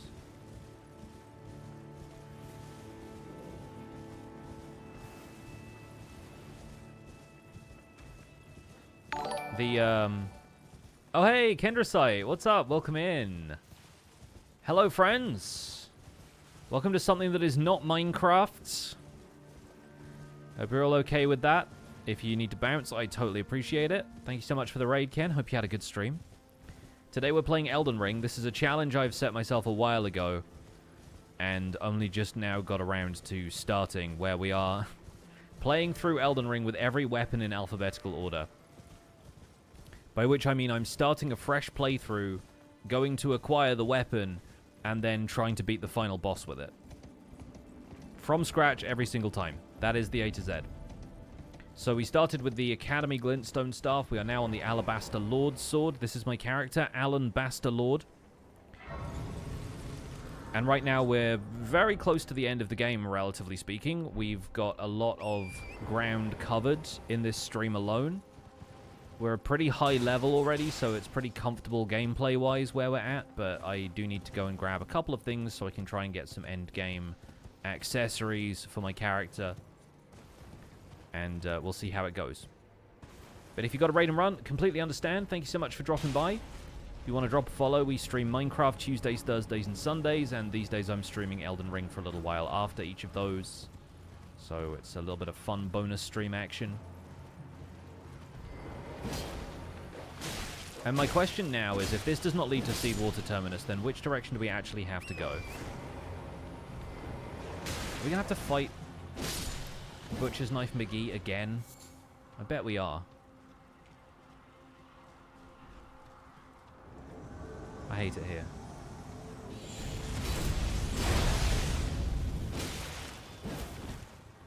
At least she's got less health here.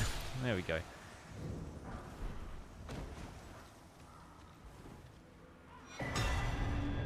There we go. That's her weapon. That's the Sacred Butcher's Knife I was talking about. So if it's not here, then it is back there, surely.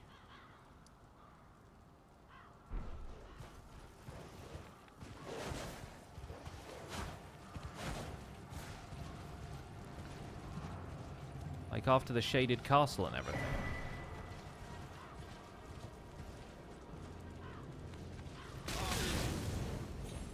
Sorry, Torrent, I didn't mean to make you go in the fire.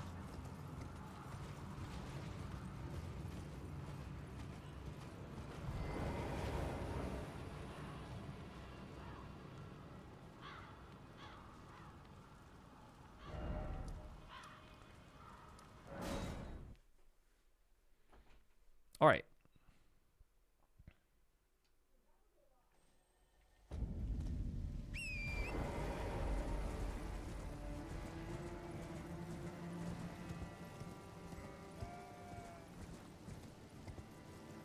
Yeah, I mean, if you want tips on this game, I can give them to you. Just make sure you follow the chat rules, please. Like, what are you looking for specifically? Like, what do you need to know? I've played like 500 hours of this game. I know what's up.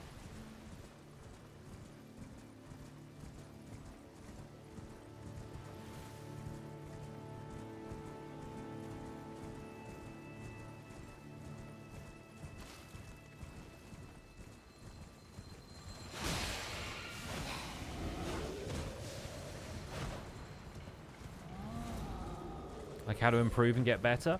A lot of that is going to be timing. And to get better with timing in this game, you've got to understand how enemies attack you. And that's just through, like, playing. Basically, there's not really a shortcut to it. But honestly, the most important thing is understanding how the weapon system works. So, like, every weapon you equip is going to have this attribute scaling thing there, where it says Strength B, Dex D, Int D. Basically, whatever has the highest... Think of it like a tier list, right? Like, S is the highest, and then it goes A, B, C, D, and E. If something has, like, a strength scaling of S, then your strength stat wants to be as high as you can get it. If something has a dex scaling of S, then the damage it does is going to scale up based on how much dexterity you have. So those are the stats that you want to focus on. You want to have at least 40 vigor by the time you're getting towards the end of the game. But you can ignore a lot of the other stats unless you specifically need them to use, like, weapons or abilities like sorceries and incantations and stuff. But aside from that, you really don't need to worry too much about the other mechanics of this game. How the heck do I get to Seedwater Terminus? Like, which way do I go? I cannot remember right now, and it is annoying the heck out of me. Like, I can't get there from here, because this is Shaded Castle. We're too far north. What's the best starting person? It depends whether you want to be a spellcaster or a melee class. Honestly, we started as the Vagabond, and it's pretty good. But then, like, ultimately that's just a guideline for, like, okay, if you want to have, like, a strength character, if you want to be, like, using big swords and everything, then you want to start as either a hero or a Vagabond, probably. Because they start off with more strength than the other characters, but, like, ultimately any character can be made into any other character. You just have to change the stats up a little bit. Is it Wretch that is soul level 1? Yes, and the Wretch starts with 10 in every stat. So that's just a character that you can customize completely from the beginning of the game, but if you don't know what you're going for, then don't start as a Wretch. Yeah, honestly, like, Bloodhound's Fang is a really good weapon to start with. You can get it very early in the game. You go to... This is the starting area, Limgrave. You go to this point of grace, Agil Lake South. You beat the guy who is in this, like, boss arena. He drops a weapon called Bloodhound's Fang. Get that, level Dex and Strength. And make sure that your equipment load doesn't make you a heavy load so that you can still roll, and you'll do pretty well for a really decent portion of the game. It's also got a very cool skill if you hit L2 a couple of times where it, like, dashes away from them and then dashes towards them and hits them, and it's a really, really solid skill. It also does bleed damage, which does a lot of extra damage to anything that takes bleed damage, so that's usually pretty good. Do I start at the abandoned coffin? Is that how I get to the... What's the objective of the game? Beat all of the bosses, effectively. Like, there's other stuff that you can and will do, and there's a vague plot, but the plot is basically like, you are the prophesied guy who's here to become the ruler of the land. And to do that, you have to beat the previous ruler of the land, who has kind of goofed things up a bit in this area. So it's your job to beat them up, basically. Like, that's about as far as I can take it. How the heck do I get to see the Water Terminus? Not having this portion of the map is maddening to me for some reason. And I can't get there unless I go to Volcano Manor, which I guess I could do if we go here. Sorry, I just need to get the Shard of Alexander for this character to work out, I think. Oh yeah, Samurai's a pretty good opening class as well. Am I looking for an answer? Oh, yes. I absolutely am. I think I know another way round, but it's just kind of annoying to me that I can't remember the way right now. I don't really know Volcano Manor that well. Or like Mount Gelmir. I don't really know this area super like the back of my hand, the way I do with, you know, Limgrave and the starting areas, right?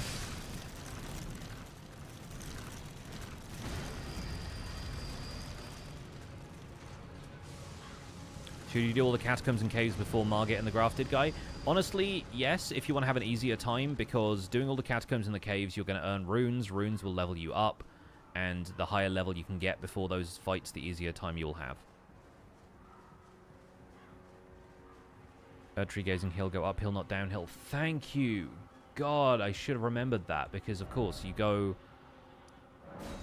go up there through Wyndham ruins. That's how we did it last time as well. Like, I should have remembered it from last time. I'm an idiot. Thank you.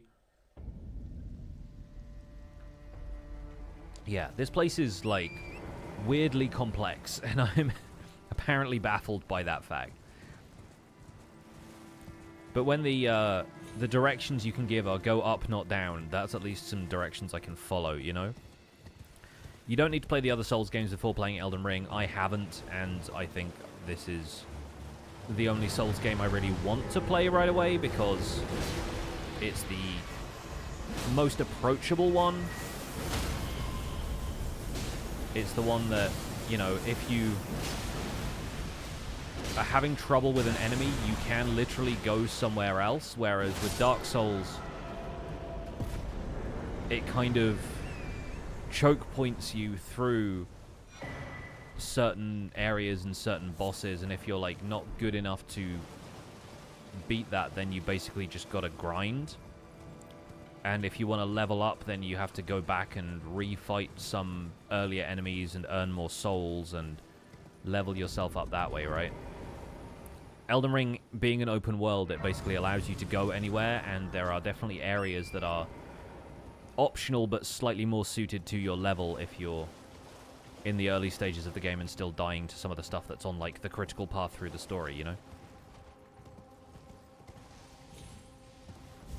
I'll try to progress and update you all on the progress. Well, thank you for stopping in, and I hope you enjoy the game. It's a really fun game when it's not killing you with stuff like this. And when it's letting you go and pick up the golden seeds.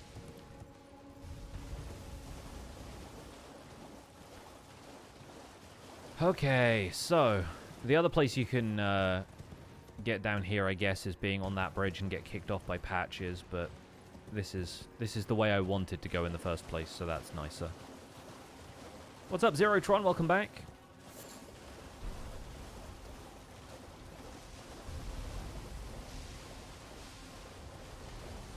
So I think we're going to have to fight the Magma Wyrm that's over here, but that should be a nice, straightforward fight if I don't just keep sucking like this.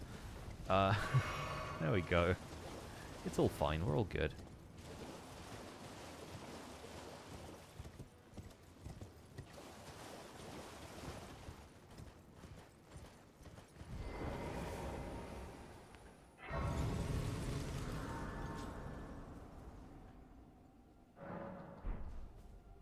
Oh, do I have flasks? Or is that the, Oh, no, it's actually a new flask. Amazing. One of these days I'll actually put a point into mana flasks, but we balanced those last time around, so we'll see what happens. I'm not really using the weapon skill as much as I could be with this one, so... Briar sorceries. There's a thing to look forward to in the Albinoric Staff playthrough. Sigmunds, what's up? Welcome in.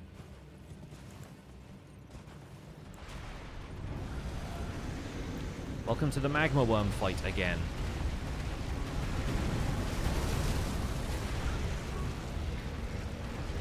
Forget who it was asked earlier whether there was a third Astel fight. There is not, but I think it makes up for that by the fact that there's like 4 Magma Wyrm fights.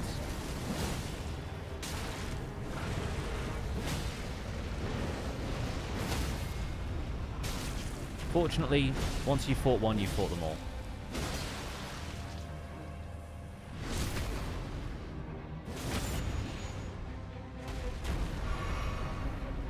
We're going to get around this guy because he stands up and then he does the thing where he coats his sword in magma. But by that point, he's going to be mostly dead, so not really a concern of mine.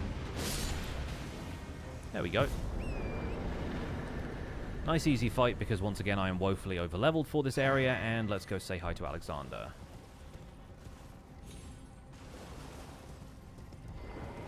Ah, good sir. What business might you have in such a place as this? I hardly think I've been take it. Thanks for the jar. I won't be. Perhaps I'll get an old above the lock. Alright, now we get to summon him for Fire Giants. Oh wait, not that one. Where are we? Church of Repose. There it is. I'm pretty sure there's a grace just outside the Fire Giant arena as well. I just did not get that. I did not get that. Now, let's go fight the Fire Giant and hopefully win. I have plus 10 flasks. The other flask tiers are probably... We've done Weeping Peninsula, because we definitely have all of those. I didn't get the graces at all of them, but I got the things at all of them.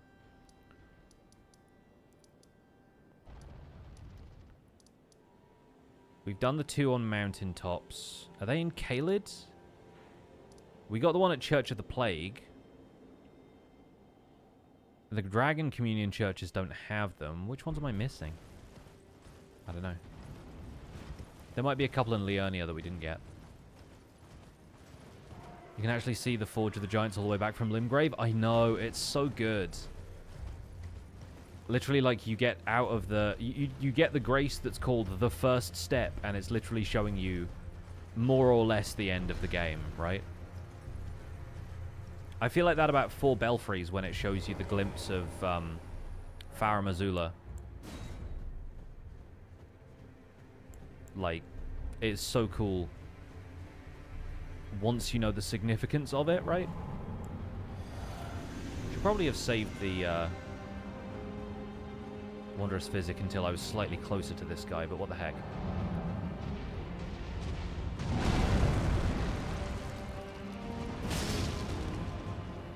Dude, this guy has so much health though. And he deals so much damage. Ow. I thought I dodged in time for that, apparently I did not.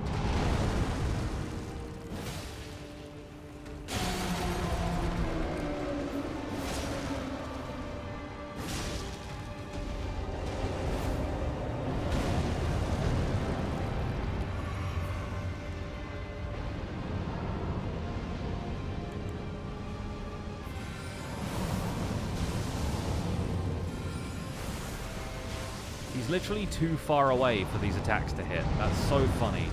He's ridiculously big.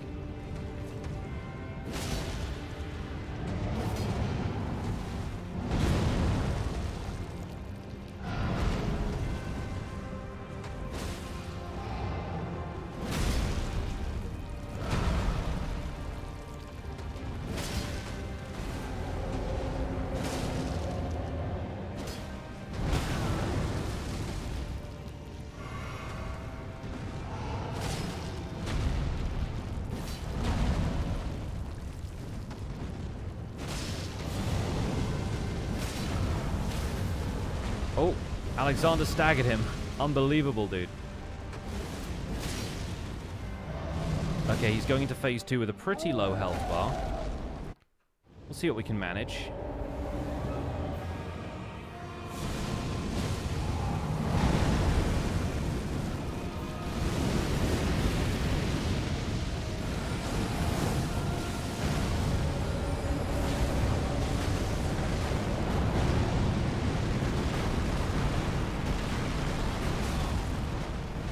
Ow, that hurt.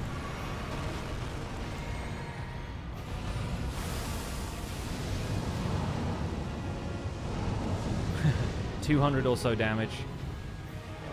Not ideal. Okay, now he rolls towards us. Ooh. We got to look at the mad taint there.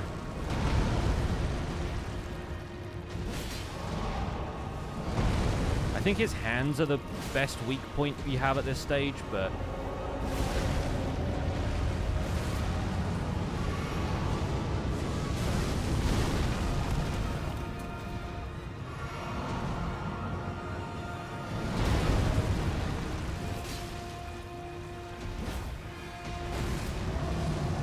I also really don't want to get too close to his hands. Yeah, then he does stuff like that. Rough.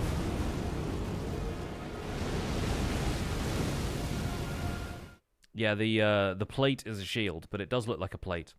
When I've been watching Delicious in Dungeon a little bit, I do see that as just like a cooking tool. It's like it's a wok. It's a pan. We still haven't gone and unlocked Radahn's Great Rune. Should we go and do that? Maybe? Nah.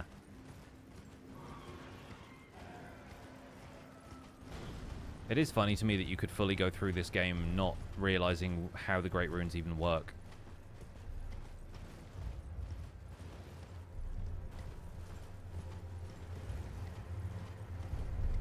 You're like, they're just trophy items, right? Not exactly.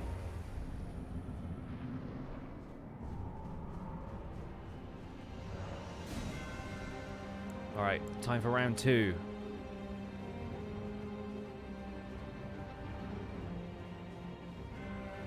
This time we wait to chug the flask until we're slightly closer.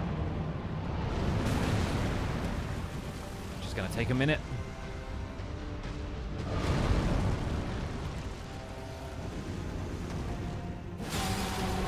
Oh, one hit that time. Wild.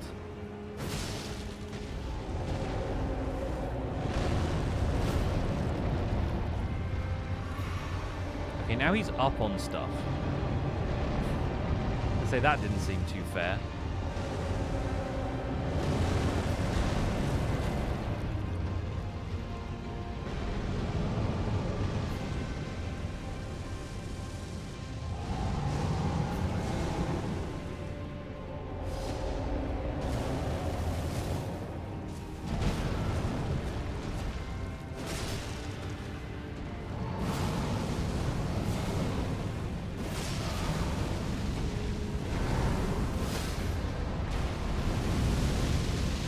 Okay, I think that time I got the stagger. I'm claiming it, at least.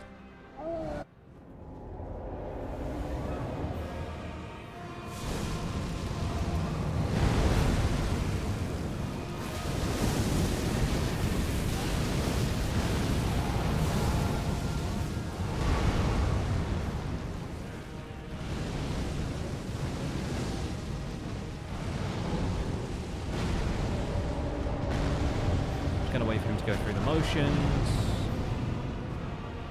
That's a lot of fire. They don't call him the fire giant for nothing.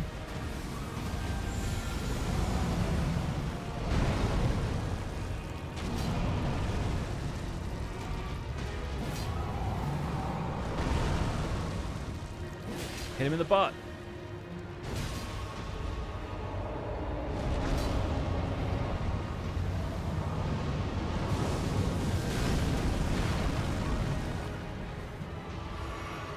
Alexander seems fine, by the way. Also, I don't know where my runes are. Really wish I was better at avoiding that. Alexander, buddy, I think you need to maybe participate in the fight, yeah?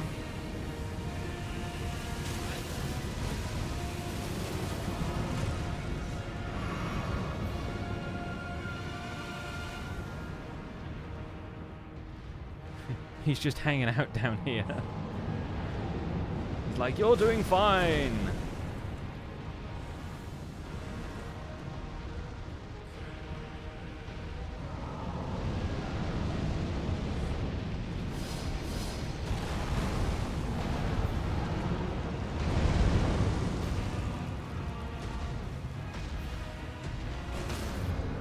Oh, okay. Alexander gets a stagger out of nowhere. Oh, and I didn't take advantage of the crit.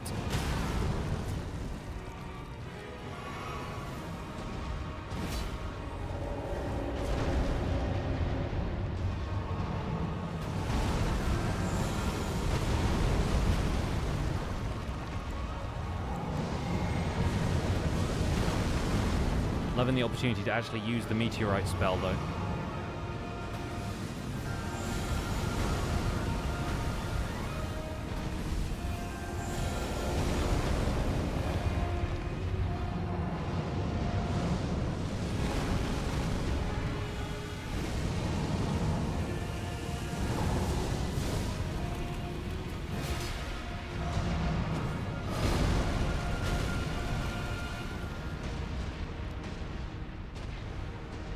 Okay, here we go.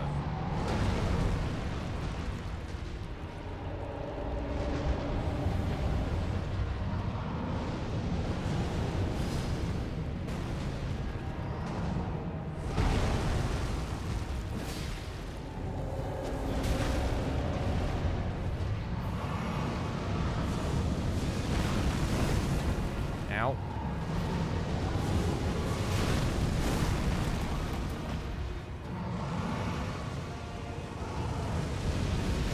Okay, don't go in for that.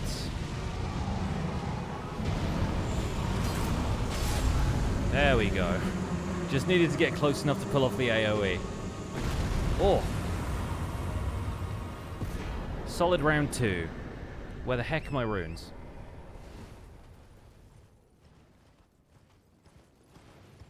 I think that worked out. I think we did okay there.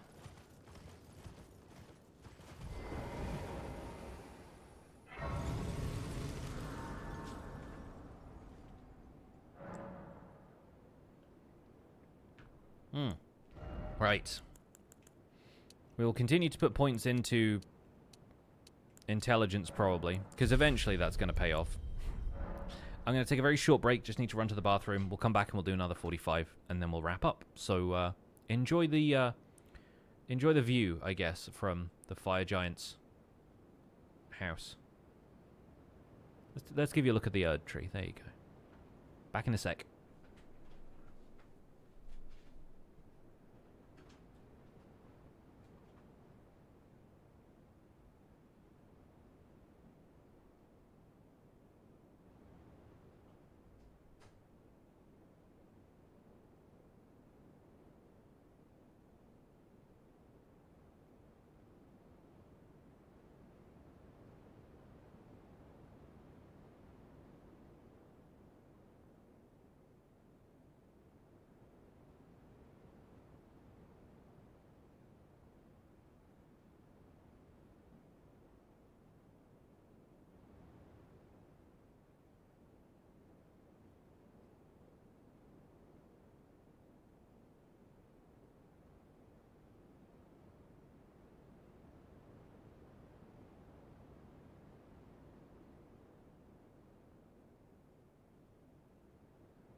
And we're back. Me and Hypno are playing Elden Ring at the same time. It's because the DLC is coming out, so everyone is excited to play Elden Ring who's played Elden Ring before. Because if you've played this game before, you know it's good and you don't want to miss a DLC.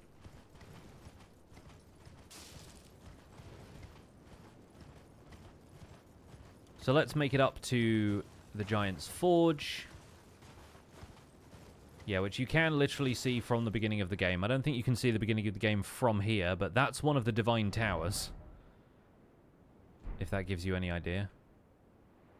Oh, wait, is that one of the Divine Towers? Maybe it's not. Maybe this is just, like, set dressing for the Forge.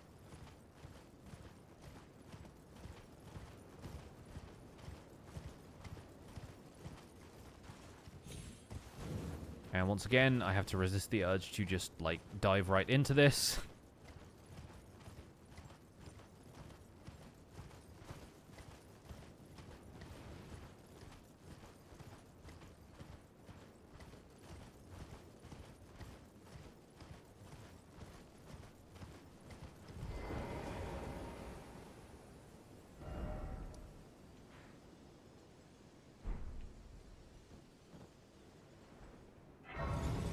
Whoever's left that message there is a liar. Just put that out there.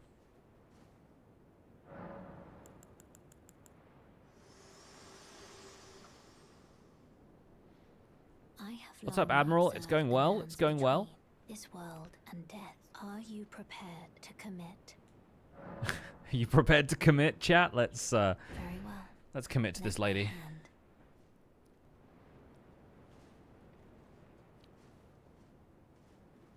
Oh, we see the resting ghostly form of somebody else who has gotten this far. Spoiler alert, she burns the Erd Tree. And we end up in Farum, Azula.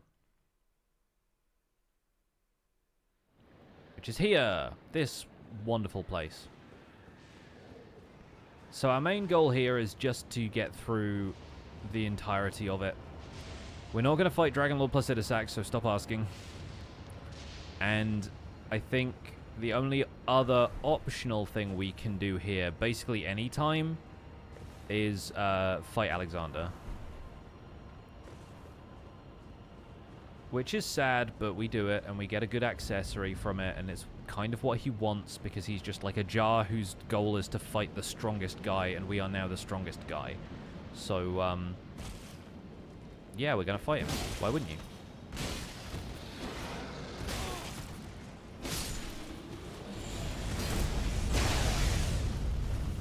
I feel like the Beastmen are going to be better dealt with by the AoE here, especially if they crowd me like that, so I'm actually kind of happy that I have that. Also, this guy just didn't pay any attention. He didn't wake up. She burns the what tree? Yeah, don't worry about it. Oh, hello. More circus performers. My partner just did that storyline ending. It made me sad despite it being what he wanted. And then the little pot guy. I know. Yeah, definitely excited for DLC. I will probably end up playing it on stream, which was not my intention at all before. But you know what? We're playing Elden Ring a lot on stream now. So we will get around to it when we get around to it. I've never really played this game on stream when, like, it could be spoiled for me or whatever. So I imagine we're going to get our fair share of just goofuses who come in here and try and spoil stuff. But I honestly don't care that much if the game experience is good, so...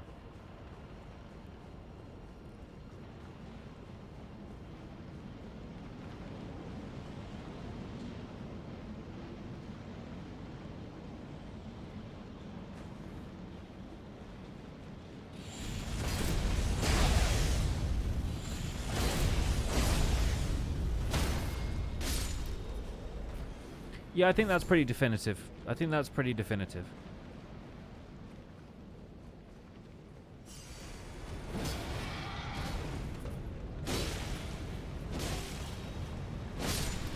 Why you gotta be a jabroni? That's all I'm asking.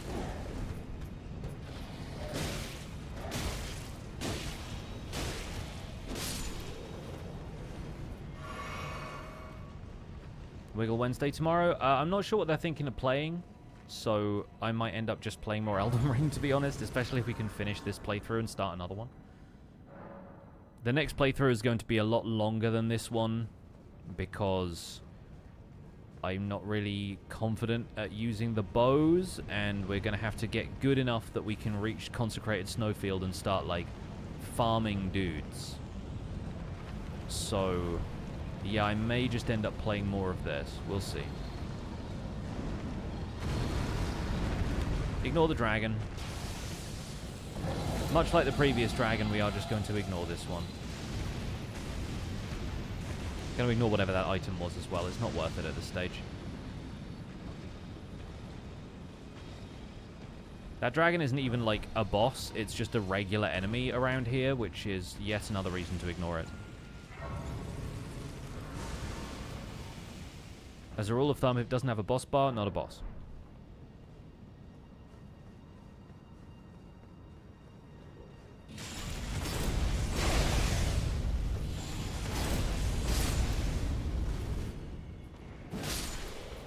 That guy's literally using a jar as a shield, which is amazing.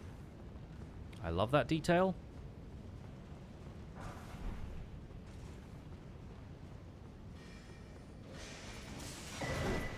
I forget exactly where it is we end up fighting Alexander, but I'm sure I'll find it. And if not, we can always come back and get it between streams, or we can look it up or something.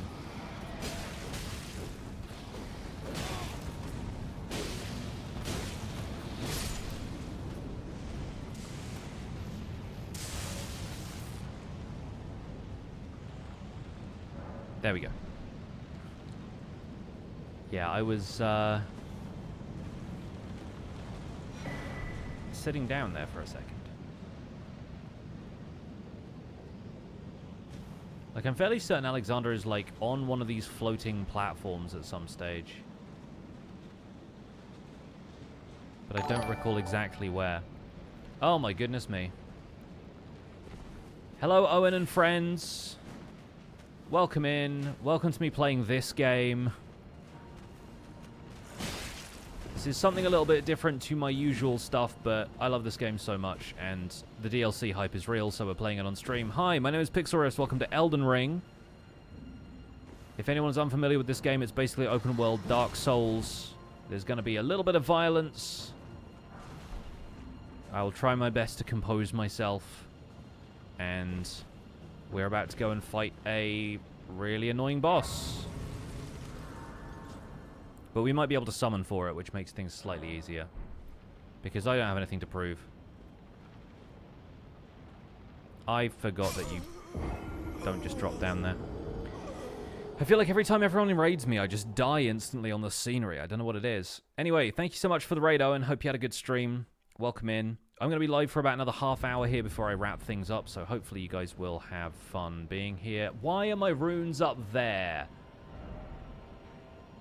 You know, it was like 60,000 runes. We will get way more than that from doing this boss fight, so we're going to skip getting those runes back. Those runes are lost forever. RIP those runes, I guess. Anyway, in here, which I'm fairly certain is the Dragon Temple Transept, once we get past, you know, this guy, who's pretty easy to get past, because he lets you stab you in the back. Boop. And boop. Okay, cool. He's done. Maybe we rock sling this guy. Maybe we just gravity well this guy. Maybe I walk up behind and I Alabaster Lord to pull this guy. Oh, there was two of them. There weren't two of them last time.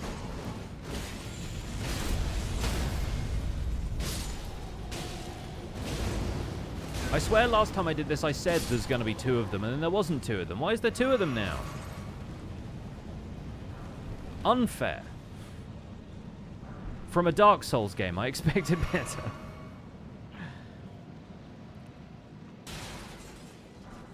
This is getting out of hand. Now, there are two of them. Anyway, I'm not even supposed to be going that way. I'm supposed to be going this way. To the Transnepts. The game is trying to keep me on my toes, and I'm not on my toes currently.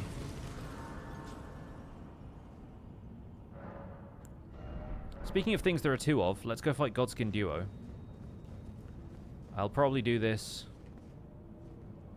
with the summon, because I've literally only just learned that you can summon Bernal for this fight, so I figure we might as well.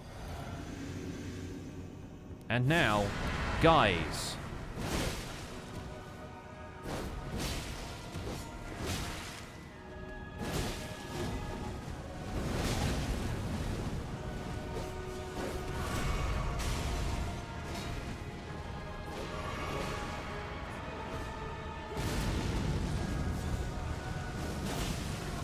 I think I should be able to get a quick...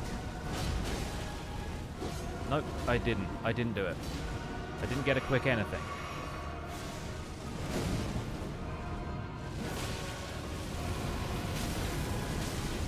The follow-up word there was stagger, by the way.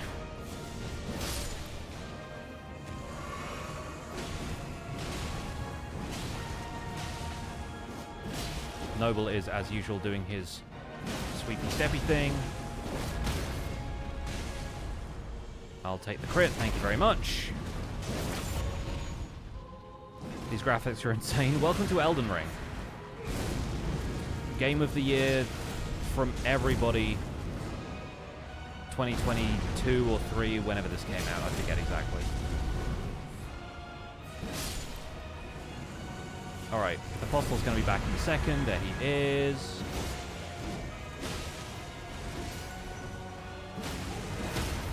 Nice, love that.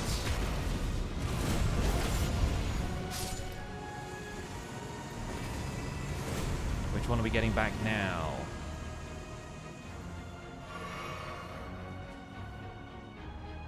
Bernal's like, where's the other guy? Yep, there he is. He's back again! Well, we got Noble like 3 times last time, so it makes sense that it's Apostle this time.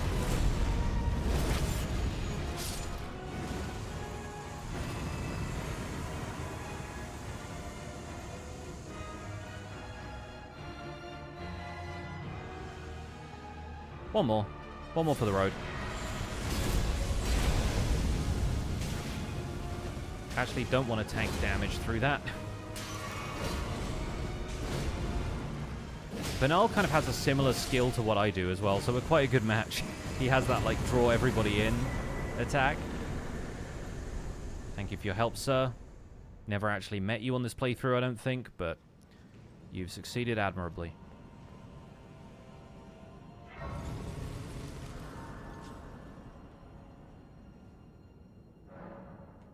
Now then, really wish I still had those runes, but I can always crush one of these if we want to level up. I also have the Fire Giant Remembrance, which I'm not going to use for anything, so that can be sold at some point. Let's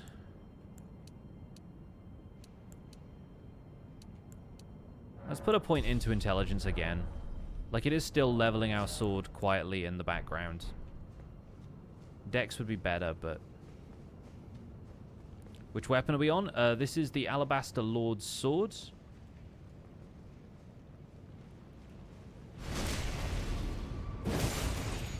Bye.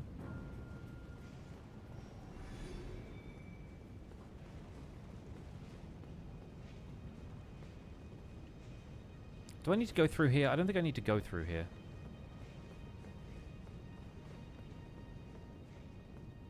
I feel like it's the one next to the Grace I need to go through. It's this one. Yeah. There are a lot of weapons in total. I estimated that if I did a playthrough a week, it would probably take me about 6 years. So I'm absolutely under no illusions that we're going to successfully finish this challenge. But I'm just, you know, I'm having a good time. I'm having fun. That's the important part, right? Video games, about fun.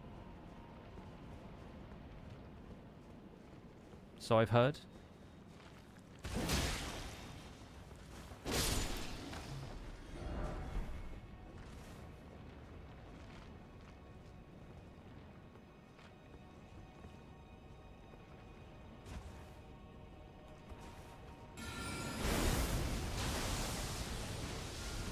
If he's going to throw stuff at me, I'm going to throw stuff at him. These are the rules. Oh, he's throwing a dog at me. He's throwing 2 dogs at me. So many dogs.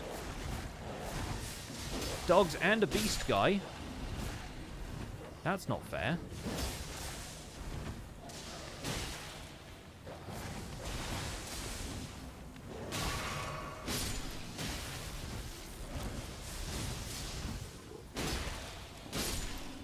Somehow I survived that. I don't quite know how, but somehow I did. Just going to go around the edge here to grab this. Hup. Okay, we made it.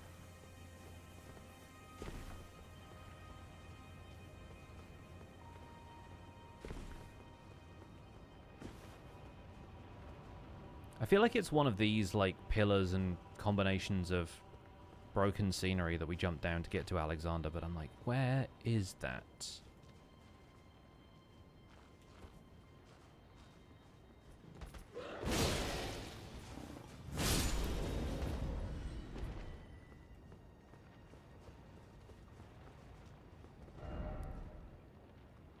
Here again. Oh, here again.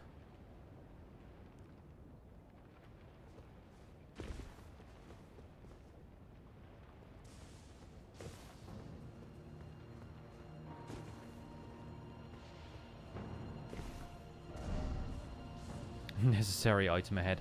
I think not.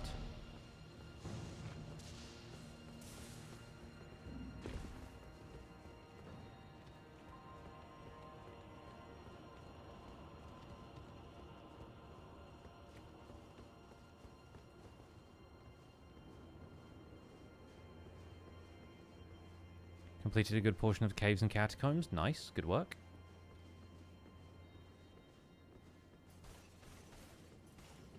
Not going to fight that guy. Jump off the roof instead. It's better.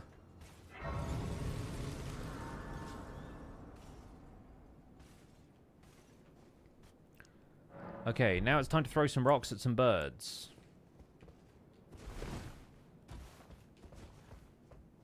I'm actually kind of fine with this because flying enemies get auto-stunned by gravity spells. Regardless of whether or not they're in the air. Hey, what's up, Tinker? Thank you so much for the 73 months. Tier 2. Supporting this nerd playing nerd games. Always, always. Okay, so now we have to be a little careful of all the lightning in addition to the birds.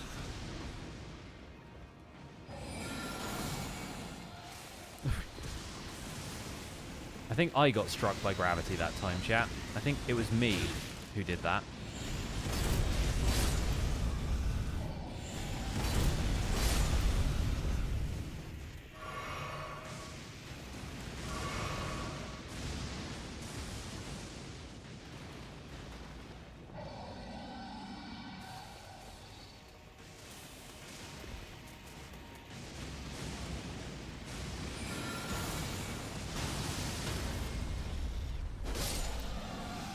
Nice, good.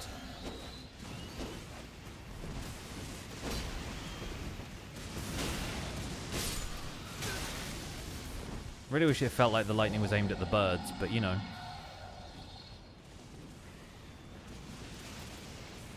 Ah!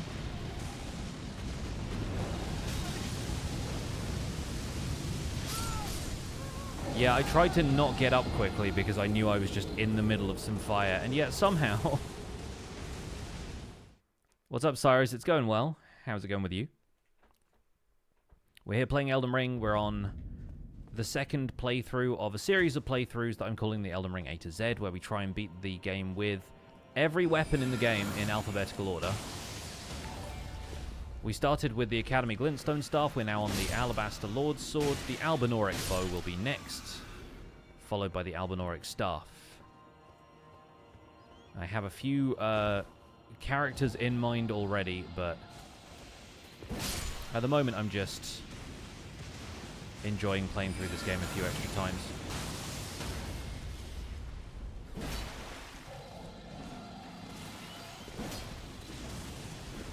Okay, this one I think we probably need to just do the weapon skill.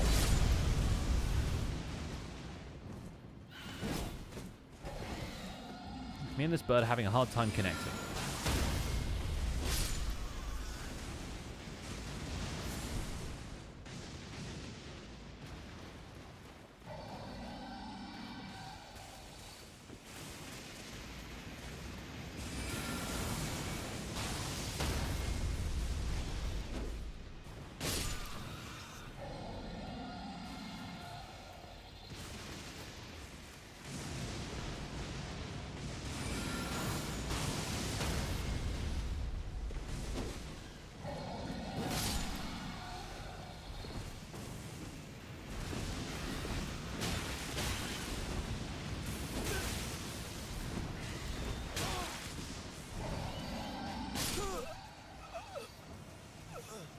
Well, that one's getting the cinematic camera pan.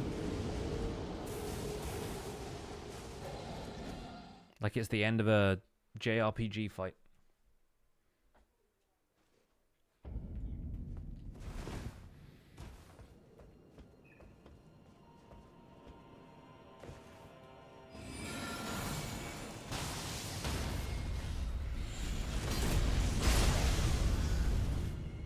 I think that's pretty standard. I think that's going to be the attack that we have to go with.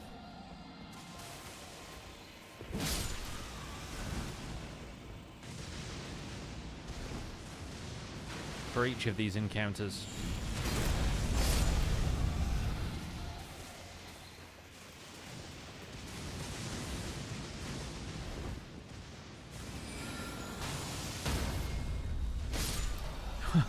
Kind of juggled that one a little bit. Be lying if I was saying I wasn't enjoying myself, but of course I have to get through this part. And then there's still a dragon at the end of it, so...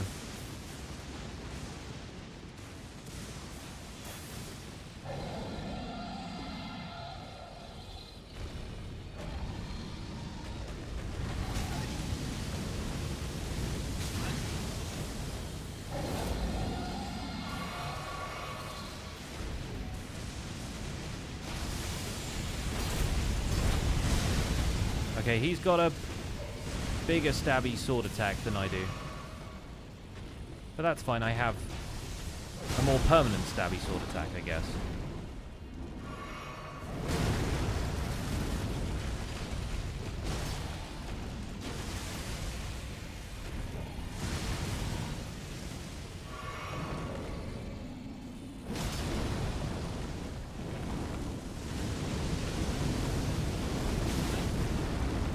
That's rough. That's real rough.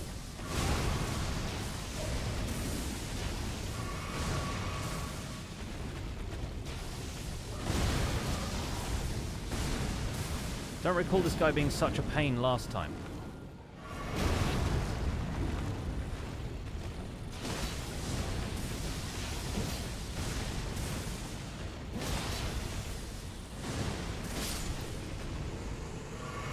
By the skin of my teeth. Yeah, how did that even happen, eh? And there's still one bird over here who's very confused by the proceedings.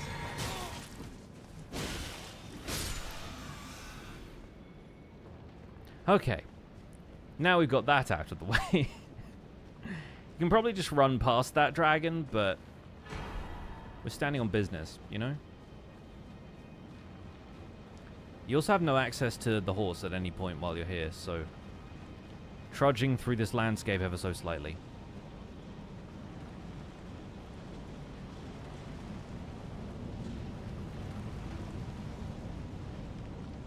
You're not fooling anyone there, bud.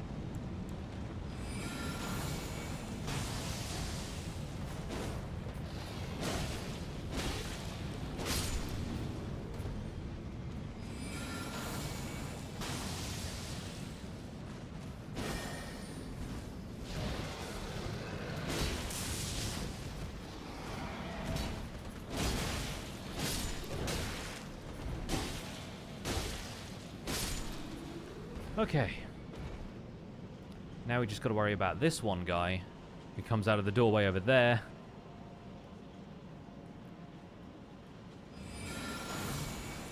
I don't think we're going to be able to reach from here. Not quite. Not quite. How are we going to handle this part? Rock sling? Probably rock sling.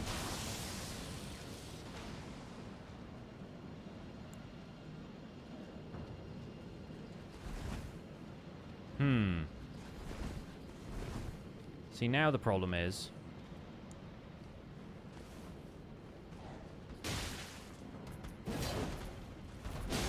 Almost went off the edge. Almost went off the edge. Yeah, now the problem is I don't have any health flasks left, and I need to get through here to this Grace. That dragon won't come back now, so that's like the worst part of it over, but... We need to get through here. There's a guy on the stairs. There are people with lightning. Get in the lift, get in the lift, get in the lift. No. Oh. I think that guy might have gone down the elevator shaft. A paper cut away from death, we made it.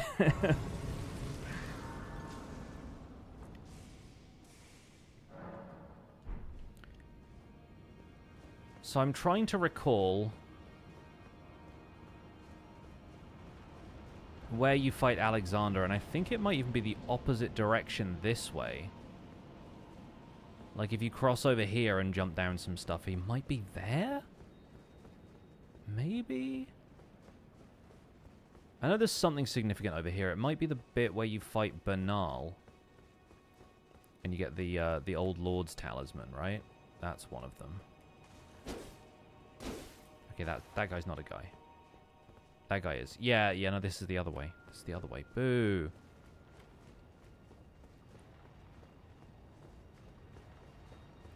Okay, well, let's make our way out this way. Let's fight the Draconic Sentinel over here.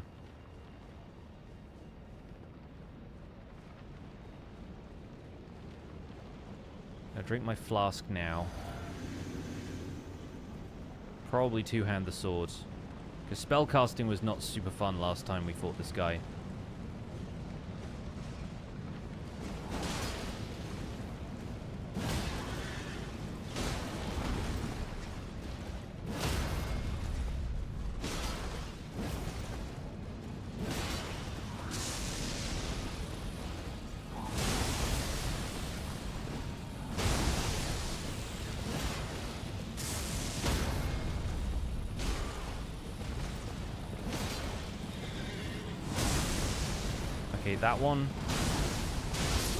That one I didn't have any stamina left for. We can manage this, though. You're stuck on Placidus Axe after beating Maliketh? Yeah. I can't remember how we ended up killing Placidus Axe in the co-op playthroughs Loy and I did. I think I might have just used Maliketh's sword to do it. Like, that sword, if you level it up all the way, does absolutely wild damage because of the damage over time effect it has.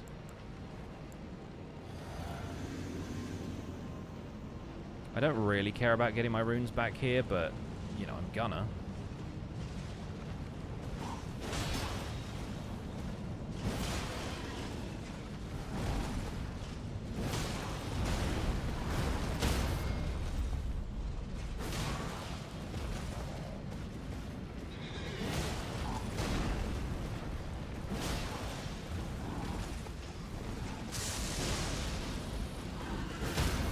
Yeah, absolutely not.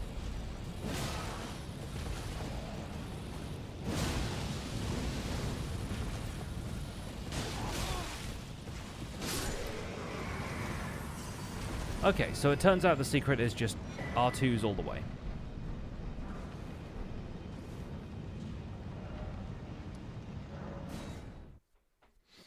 Now what? How many runes does the Fire Giant's Remembrance get us? Probably not 70k. We do have this now, which gets us 35k. Oh, that's the wrong thing. Don't want to go to Mogwin Palace.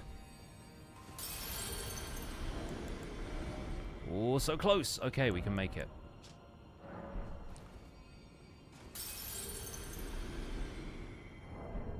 That was enough, yeah? Yeah, easily.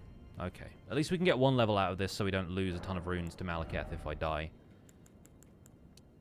And that's put another point of... Leveling Dex is going to get us slightly closer in terms of cool damage. Cool damage is where we're at. This is the cool damage playthrough. Plus, we're also level 150 now.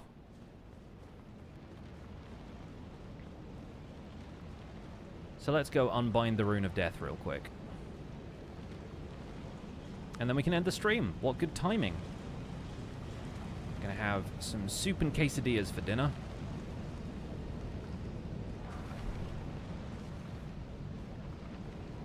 And then we can finish this playthrough potentially tomorrow. And start The Legend of Jessica Albinoric.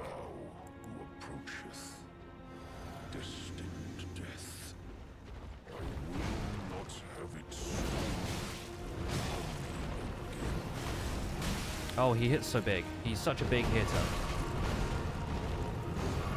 Also, is that an Italian cold steel Cinquedilla? Never gets old. Ow.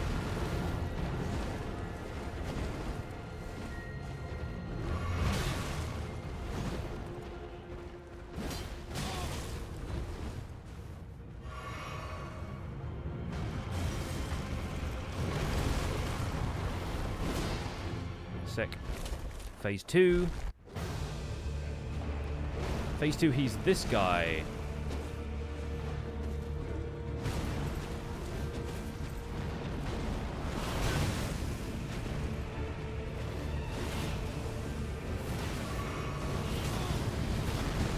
Oh, I didn't like that.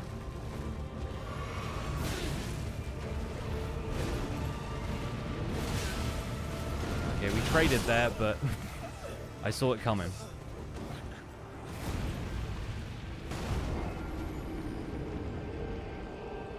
Okay, it's doable. It's very doable. I've just got to not rely on charged R2s so much. We don't have the Claw Talisman because I never did Storm Veil, because I feel like jumping attacks might be a decent trade-off. But I reckon we can do this. Problem is using the skill, he won't stagger. It'll do decent AoE if I'm like behind him or something, but was that a Drawfee reference? Yeah, dude. I watched Jacob play through this entire game, doing his all quest lines playthrough, and that was one of the things that got me playing it again a bit more recently. But yeah, like the Drawfee obsession with the Cinquedilla has fueled me.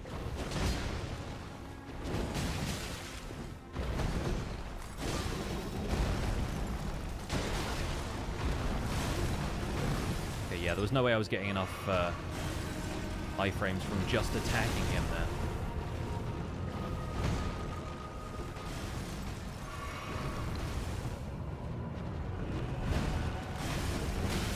Ow.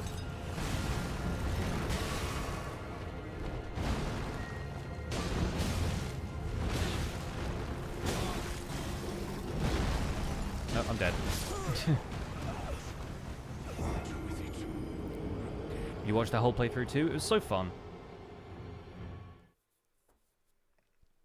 I feel bad that it was around the time he started with one playstyle and then they nerfed one of the spells he was using or something, and so he was like, okay, we're just going for like big hits now. We're just going for like Lion's Claw, Great Hammer stuff. It was fun. I might rewatch that sometime. Like, I've watched a few other people playing this game just while my hype for it is so high. I'm like fixating a little bit, and I might rewatch the Drawfee or the Secret Sleepover Society playthrough.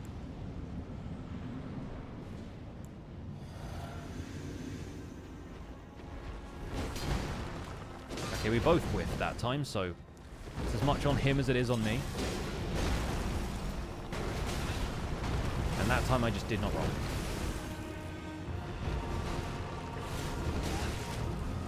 Hey, I don't know what happened there, but I didn't get to hit it. So I call BS.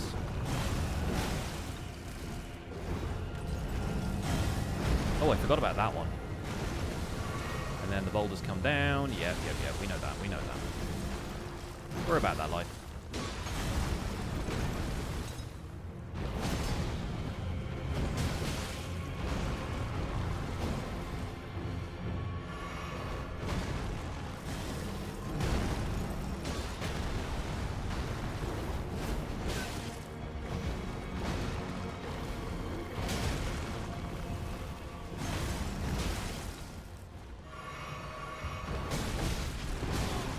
Oh, he's like, oh, you want to heal that many times, huh? You don't get 2 heals, bud. Pocket sand.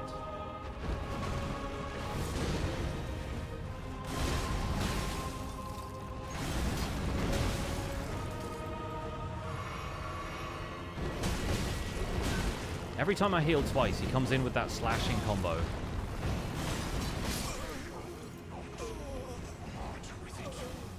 Rough.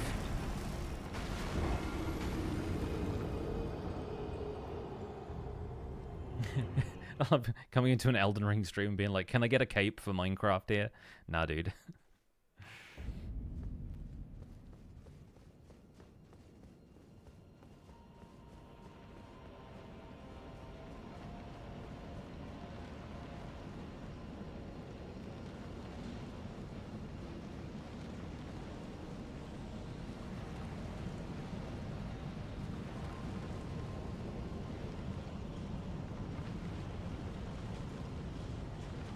Alright, let's go again. Don't know what we can do differently other than actually land hits, I suppose.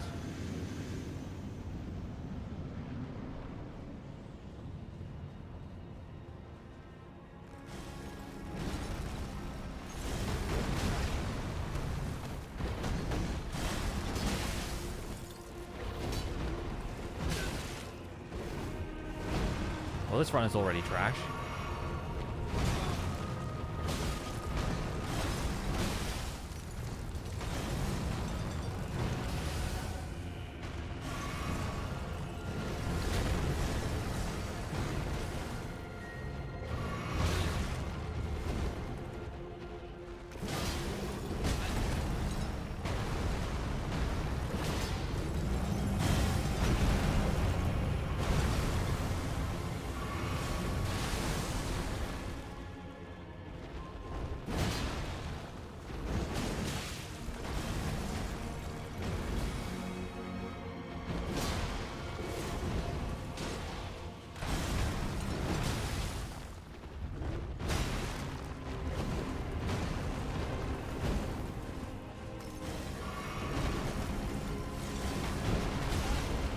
I thought I rolled out the range of that one. I did not.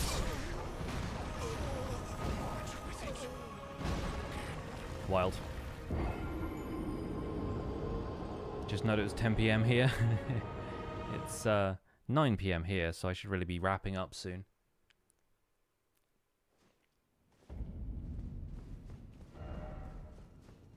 So there's a couple of other things we could try in terms of, like, throw some magic in the mix. Throw some rocks back at the guy throwing rocks at me. It's weird that I did better as a spellcaster than I'm doing currently as a melee fighter, when that's normally the inverse, but...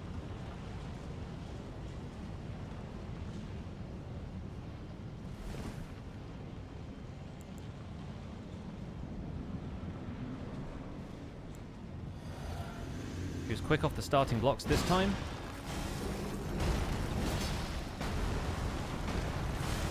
Jump attacks seem to work better on him than, like, just running in and swinging, so...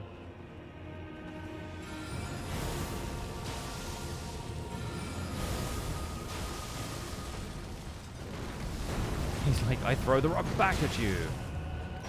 And now in powder form.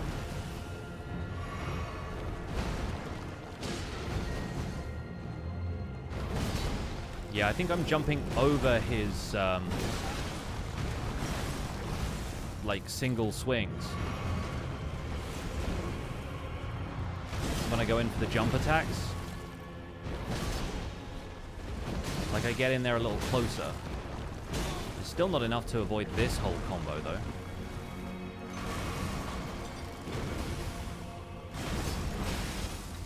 And sometimes he just, like, slides back out of the way. Okay, this one we need to avoid entirely. Which I didn't. And then it just comes back down and kills me. Oh. Okay, weird. It's funny. It took me, I think, fewer tries with the spellcasting character, and I just, like, locked in on the Maliketh part of the fight, but I can't even get past Garang.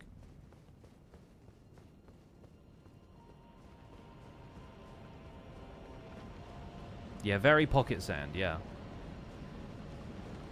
See, the thing is, I think this character is even less squishy than the Sorcerer was, because, like, stats-wise, I've got some pretty solid physical defense just from being a strength build.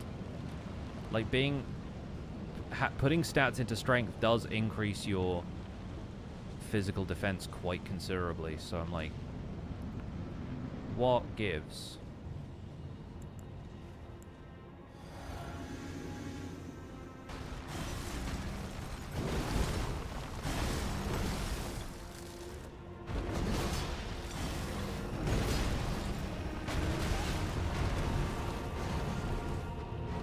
Oh, he did a little flip that time.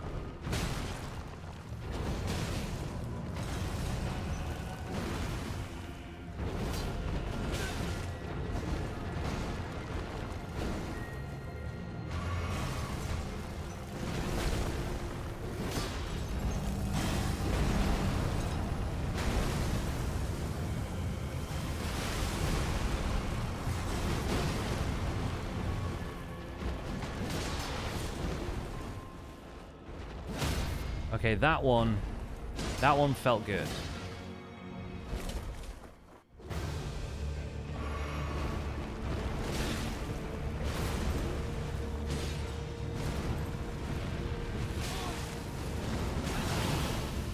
That one did not.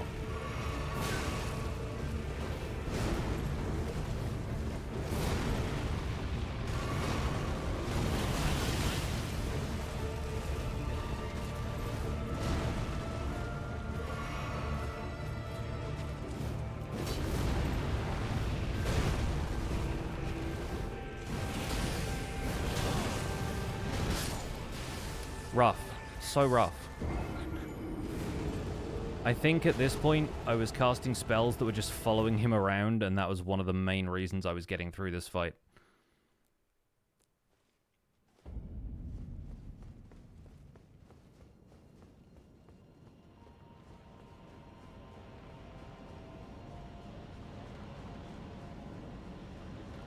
I don't think we're going to get lucky with the L2 either. Like, I don't think the L2 is going to deal a great deal at this point. Skill FP, sorceries, stamina, charge attacks. We don't really have a great deal that can avoid us taking damage. If anything, everything lowers damage negation, which is a problem. Like, of all of the other stuff that I have, I don't have, like, the Dragon Crest Great Shield or anything. I think you get that from the Halig Tree.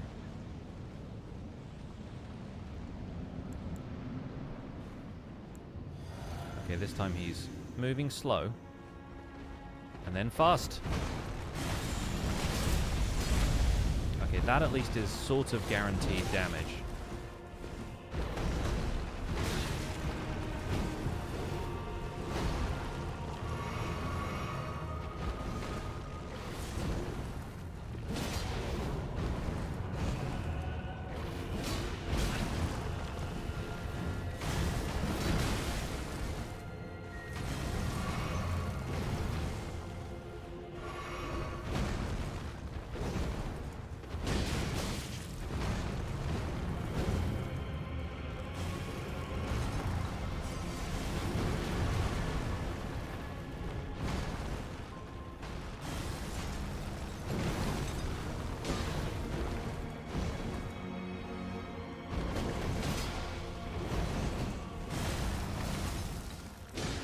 Okay, we got in closer that time.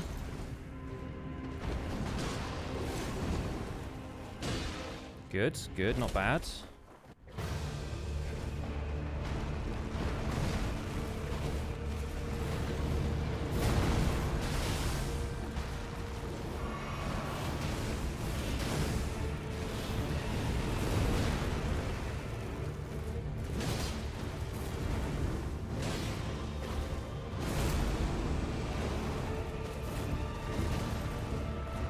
Okay, he's sort of locked in between those pillars there for a bit. Really got to use the pillars, I think, for the physical portion of this fight.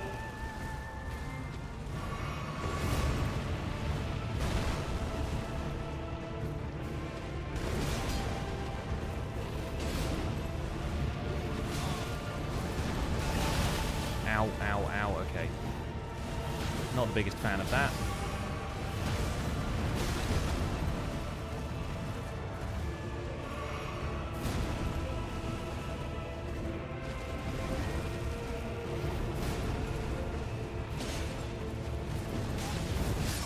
Oh, rats. Okay. At least that time I think I still had my my physic active, so I was dealing more damage. Just got to get better at that portion of the fight, I guess. We can probably wrap it up here in a sec. I'll do one more attempt, but then if we don't beat him here, then we'll save it for next stream. It's going to be a great fight to come back to. Yeah, it was closer this time. I think I was dealing with the first half of the fight better. Second half is trickier. Because he's so maneuverable and my attacks are slow. I think that's the main problem. At least with Radagon and Elden Beast, it's going to be, you know, they're just going to sit there and take a lot of attacks. Although Radagon maybe not so much, but...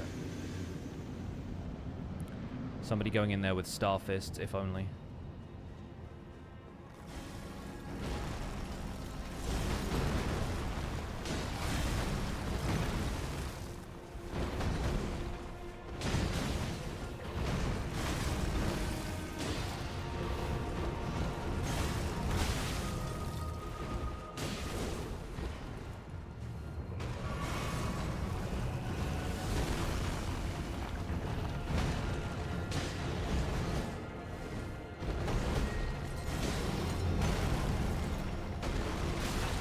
I think I can dodge that better.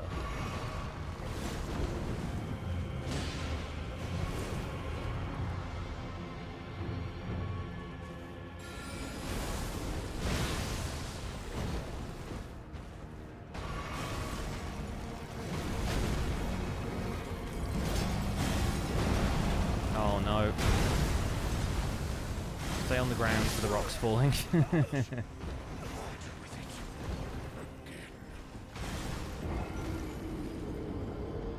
Okay, one more.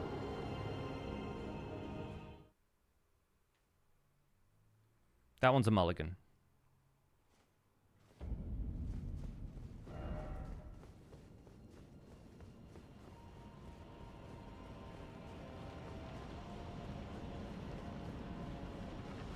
You can't go out like that, I know.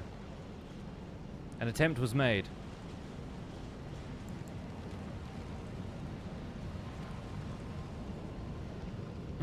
Thanks, Whip. I'm trying my best. I've heard that too. Read it on a forum somewhere.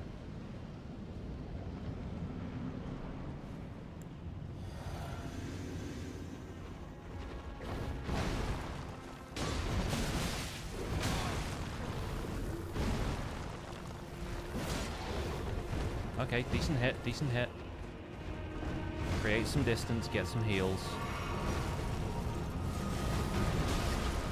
Don't roll into that one. That one's free. Okay, we landed.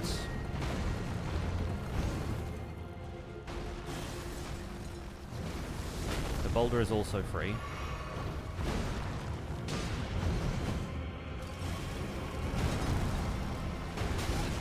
Okay, I thought I could be behind him for that one, but apparently not.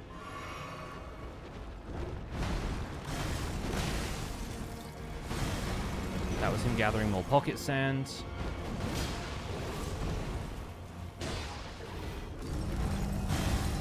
This one we stay away from.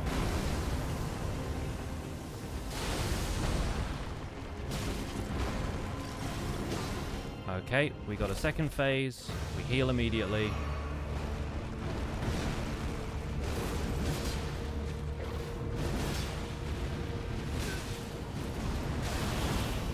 Okay. Bad time to heal.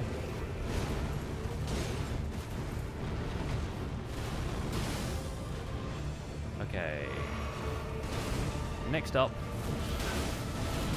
I get hit by everything he throws at me. Alright, we got to phase 2. I think we'll leave it there. We'll come back to do this fight another time, but otherwise I'm going to be at this for another half hour, I think. And I need to go and get some food. Watch me come back and ace this first try on the next stream, because I'm actually thinking and not tired, and things like that. But yeah, we'll call it there for today's stream. Thanks for hanging out, folks.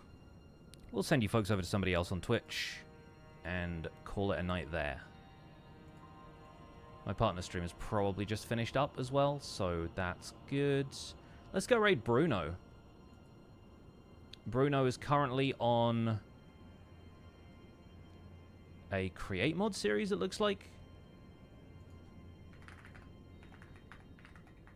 So we're raiding in from Elden Ring into Minecraft create mod. Hopefully you folks will enjoy this. Looks like he's got some sort of jetpack, so he's playing create correctly. And he also has a massive hat. Yes, excellent. We've raided the right person. Alright, go say hi to Bruno for me. Sorry the text alerts and stuff haven't been keeping up on screen. Hopefully that's resolved, but that's a Streamlabs thing, not a me thing. And yeah, I might be back tomorrow for another stream. If not, then definitely on Thursday, because we'll be in full 1.21 waiting room mode at that stage. So maybe I'll be playing some Elden Ring just to keep my stress levels low. We'll see. Either way, thanks for hanging out. Hope you'll enjoy the rest of your evening, or whatever time of day it is for you. And I'll see you all soon. Take care. Bye for now.